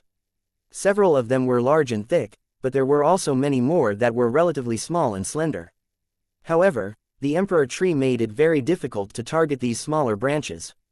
Not only was it somehow aware of what Town was trying to accomplish, but it also swung all of its branches in an attempt to stir up the soulless gas and swat the Everchanger from its trunk. Each time the Zeal fired the Devora cannon, the super heavy transphasic Gauss round always missed the smaller branches and only struck the thicker ones instead, which promptly regenerated from the heavy impact. If the Zeal missed once or twice, then Town would not take too much notice of these outcomes. After all, it was not that easy to land a hit on a moving target when the Zeal was assailed by lots of wooden mechs. When the Zeal missed 6 times in a row, that was when Town started to feel that his situation was not right. He gritted his teeth when he guessed what was the case. The Emperor tree is disturbing our perception. We have been aiming the Devora cannon wrong the whole time. I think so as well. The effect is subtle, but that is already enough to mess up our aim. What an insidious calamity plant. It had already figured out how to achieve a powerful effect with very little effort. Let us get it right this time. Now that the mech pilot and living mech became aware of the Emperor tree's sabotage, they both firmed up their minds and tried to resist foreign intrusion as much as possible. It became a lot easier for them to focus on the task of aiming as the Elegant Rage's efforts prevented a lot of wooden mechs from swarming the heavy artillery mech. Another source of help was Tayan's owl-based companion spirit. Hoot Hoot. Circa had already inhabited the Devora cannon and did his best to give Town a more direct feel of the powerful weapon. Although Circa was too young and weak to grant the Devora cannon a direct power boost, the spiritual owl was still able to extend Tayan's control over the massive weapon. Circa also possessed a mind of his own. He was therefore able to help Town split his focus and pay attention to multiple different actions at the same time. Now, Town, Circa and the Zeal all put most of their focus on accomplishing a single goal. Under normal circumstances, Ilvain should have been a part of this effort as well, but the high concentration of soulless gas continued to cut off the Zeal from this familiar presence. Now, once Town felt that the perfect moment had come, he decisively pulled the trigger. Boom. Miss. How could we miss again? Town felt absolute despair when the super heavy Gauss round did nothing but shoot through a lot of leaves. The heavy projectile did not even smack into a larger branch this time. It threaded through all of the leaves before soaring far away from the Emperor tree. It was as if the damn calamity plant was mocking Town. The expert candidate was sure that his willpower was strong enough to resist the Emperor tree's mental influence. However, because the effect was so subtle, he had no proof whether his judgment was correct. What if he was wrong? What if his perception was still being disturbed by the Emperor tree? The implications of that possibility did not bode well for Town. Even if the Emperor Tree did nothing else but slightly nudge his aim off, that was already enough to prevent the Devourer cannon from achieving anything meaningful. I am not incompetent. I can do better than this. I have struck far more difficult targets in the past. Was that truly the case? Town may have been in control of the mech, but it had always been Ilvain helping him fine-tune his aim. It was impossible for Town to deny the indispensable aid provided by the design spirit. If he did so, he would not only be lying to himself, but also discounting the power of the great prophet. Neither of these two consequences were acceptable to Town, so he had no other choice but to consider two possibilities. Either his mind was too weak to resist the Emperor Tree's manipulation, or his skills were not as good as he thought. Perhaps both might be true at the same time. As Town was met with repeated failure, he began to suspect that he was failing all around. So what if he was an expert candidate? Town felt as if he was barely better than a typical mech pilot. He was still too far away from acquiring the qualities of a genuine expert pilot. Despair began to overtake his mind. Just as Town was able to sink into a pit of darkness, a light shone from above. A familiar presence appeared when Town yearned for it the most. His mood rose as he began to sense a familiar source of guidance. He even began to regress by pleading for help from Ilvain. "Where are you, my prophet? Please give a sign to this lost lamb." Town, get your mind together. Focus on the mission, not your misery. Though the Zeal tried his best to shake Town from his growing depression, the expert candidate was deaf to these pleas. Just as Town was able to sink into a pit of darkness, a light shone from above. A familiar presence appeared when Town yearned for it the most. His mood rose as he began to sense a familiar source of guidance. Even though it was much weaker and less responsive than before, Town had worked with Ilvain often enough to recognize his glow. "Ha ha ha, you have not forsaken me. I knew it, you have never left me. You were always there, but I was never able to hear your guidance before. The only way for me to hear you across every barrier was to have more faith and zeal than anyone else." Town grasped at the fleeting connection to Ilvain like a man possessed. He hungrily devoured the scattered guidance from the great prophet and quickly adjusted the parameters of the targeting system of the Devourer cannon. The heavy artillery mech's Devourer cannon aimed at the Emperor Tree with a much stronger intensity than before. Town became so enraptured by his own piety that he had narrowed his focus to the point of drowning out nearly everything else aside from his controls and the mystical guidance from above. When the great prophet finally told him to pull the trigger, the expert candidate did so without hesitation. Boom! The impact noise was much different than before. Just as Town saw that his mech's attack had finally managed to sever one of the Emperor Tree's branches, a powerful shock went through his mind. His vision and perception of the environment shifted as he was met with a different reality from before. "This, Ta'aun!" Venerable Joshua roared as his Everchanger literally glowed with rage. "What have you done? How could you have struck the elegant rage in the back?" "What?" Town couldn't believe what he just heard. "No, I didn't. You have just sneak attacked your own clansmen." Chapter 6066 Broken. Chapter 6066 Broken. "No. I didn't hit her. It's not true. I struck the Emperor Tree. I swear it, Joshua. It shouldn't be possible." Town was sure he had aimed his weapon correctly. A short time ago, his focus had reached a new level of intensity. Ilvain had returned to him at a critical moment and helped him overcome the Emperor Tree's attempts to distort his cognition. At least, that was supposed to be the case. Town still could not accept that he had accidentally struck the elegant rage from behind. While it was true that the elegant rage occasionally flew in front of the Zeal in order to intercept the wooden mechs approaching from this direction, the melee mech never crossed directly in front of the Devourer cannon. Even if Laney had overlooked the potential for friendly fire, Town always kept himself from pulling the trigger whenever the elegant rage or any other friendly mech strayed into risky territory. As a well-trained and battle-hardened mech pilot, Town had encountered similar situations many times in the past. He and his fellow Ilvain mech pilots also put themselves through mandatory simulation training in order to train themselves into withholding fire whenever friendly mechs accidentally moved in front of a heavy artillery mech's sights. Venerable Joshua's accusation should be false. The expert pilot misjudged the situation.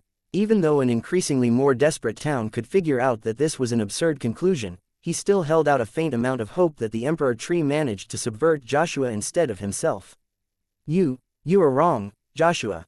I never laid a hand on Laney's mech. She shouldn't be dead." Then what just dropped to the ground? The Zeal's sensors had difficulty trying to perceive stuff further away, but the concentration of soulless gas was not enough to hide all of the details of the crumpled pieces of a very metallic mech. There was no way for Town to mistake the wrecked and scattered pieces for anything else than the remnants of a proper machine. Unlike the wooden mechs that the Emperor Tree had produced by the thousands, the Elegant Rage was a proper human-developed mech that was predominantly made out of many different alloys.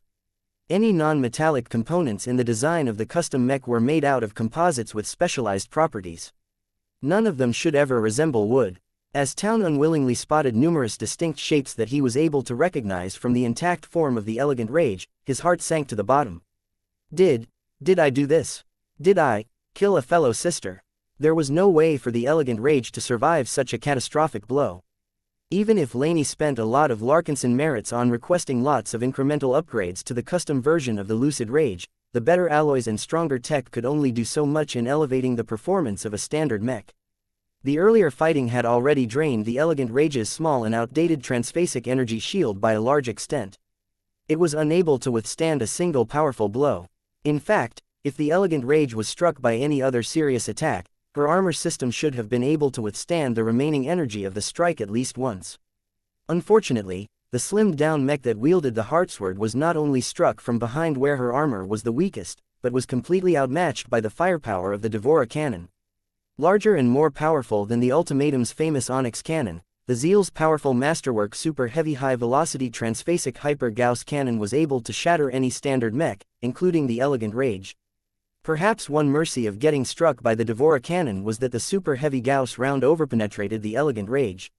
This was why the broken machine hadn't been shattered into billions of tiny metal shards. However, the kinetic energy transferred by the powerful round was more than enough to break the Elegant Rage. As the mech dropped onto the ground, it had broken up into multiple pieces. Its legs and lower waist had separated from the upper half. Every single component from both halves of the broken machine was either shattered or deformed. This included the cockpit, which most certainly suffered from the blow as well. Just as Town thought that he had killed a fellow Larkinson, soldier and expert candidate, a sudden change occurred. One of the heavily damaged and deformed arms of the upper half of the Elegant Rage began to switch and reach towards the Heartsword that had fallen a short distance. Away, Laney. Number. It can't be. It's the living mech. Laney should be dead. No matter who was in control, the feeble movements showed that the Elegant Rage was not completely dead. Just as the Larkinsons tried to figure out whether Laney was still alive in the cockpit that had most certainly been breached, an explosion of power erupted from the upper half of the Elegant Rage.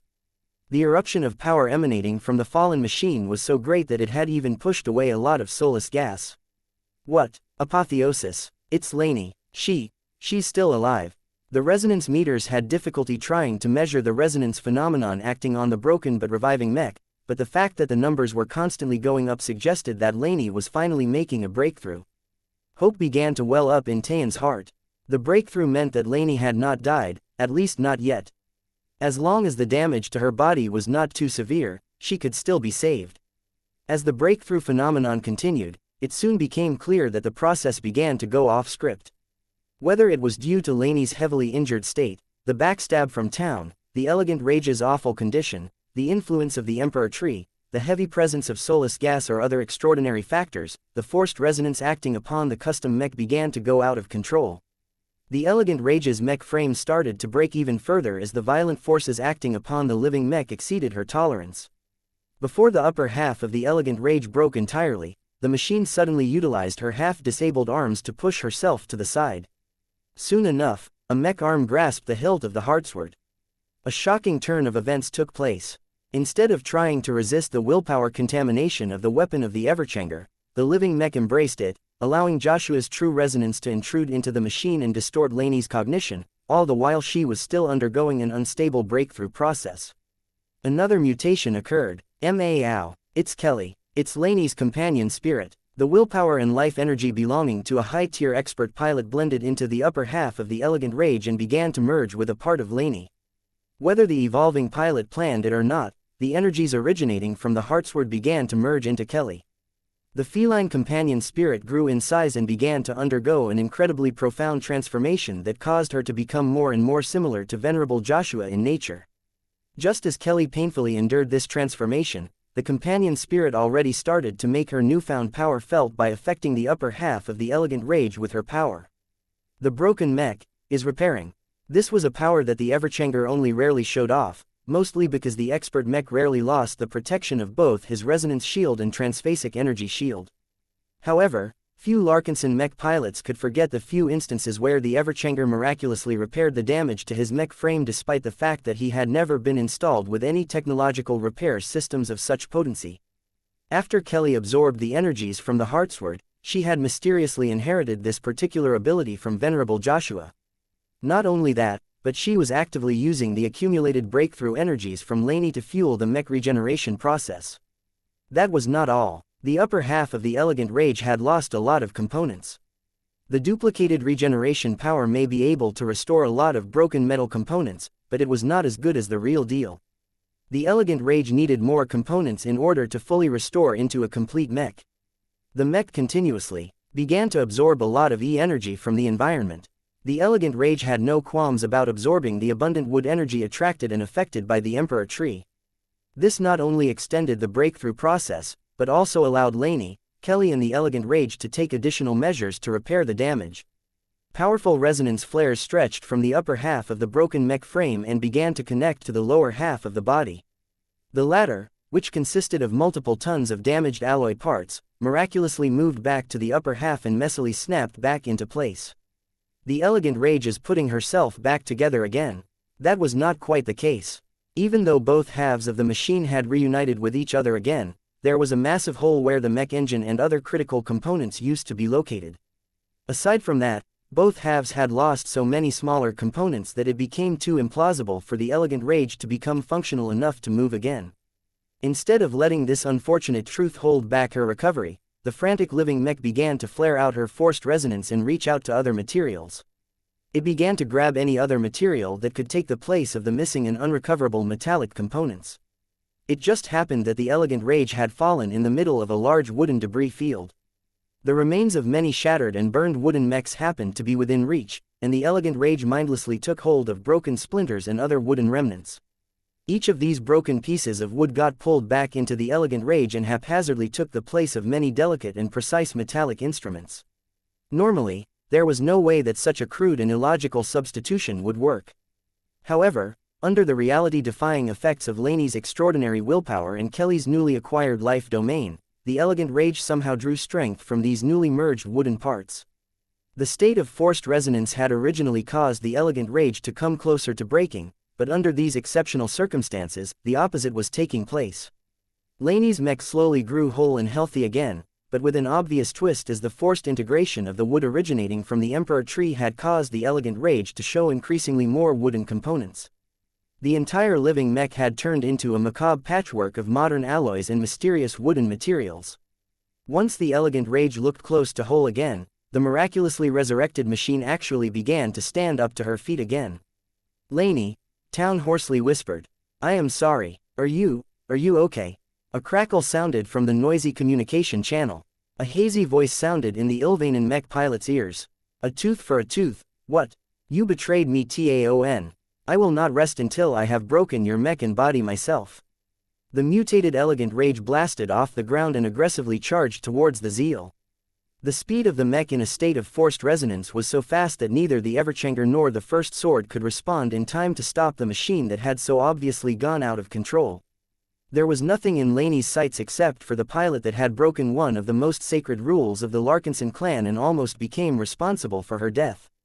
Now, the only thing left in the mind of the newly ascended expert pilot was taking revenge for the near death of herself and her living mech.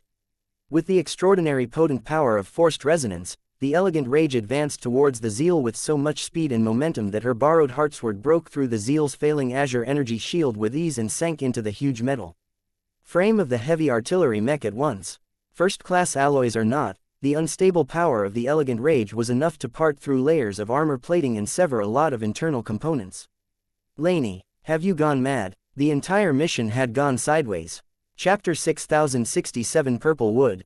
Chapter 6067 Purple Wood. What did he do to deserve this? Why had Town incurred this punishment? He did not mean to hurt Laney. Yet how could he possibly explain himself to a maddened pilot who just broke through and became consumed by madness?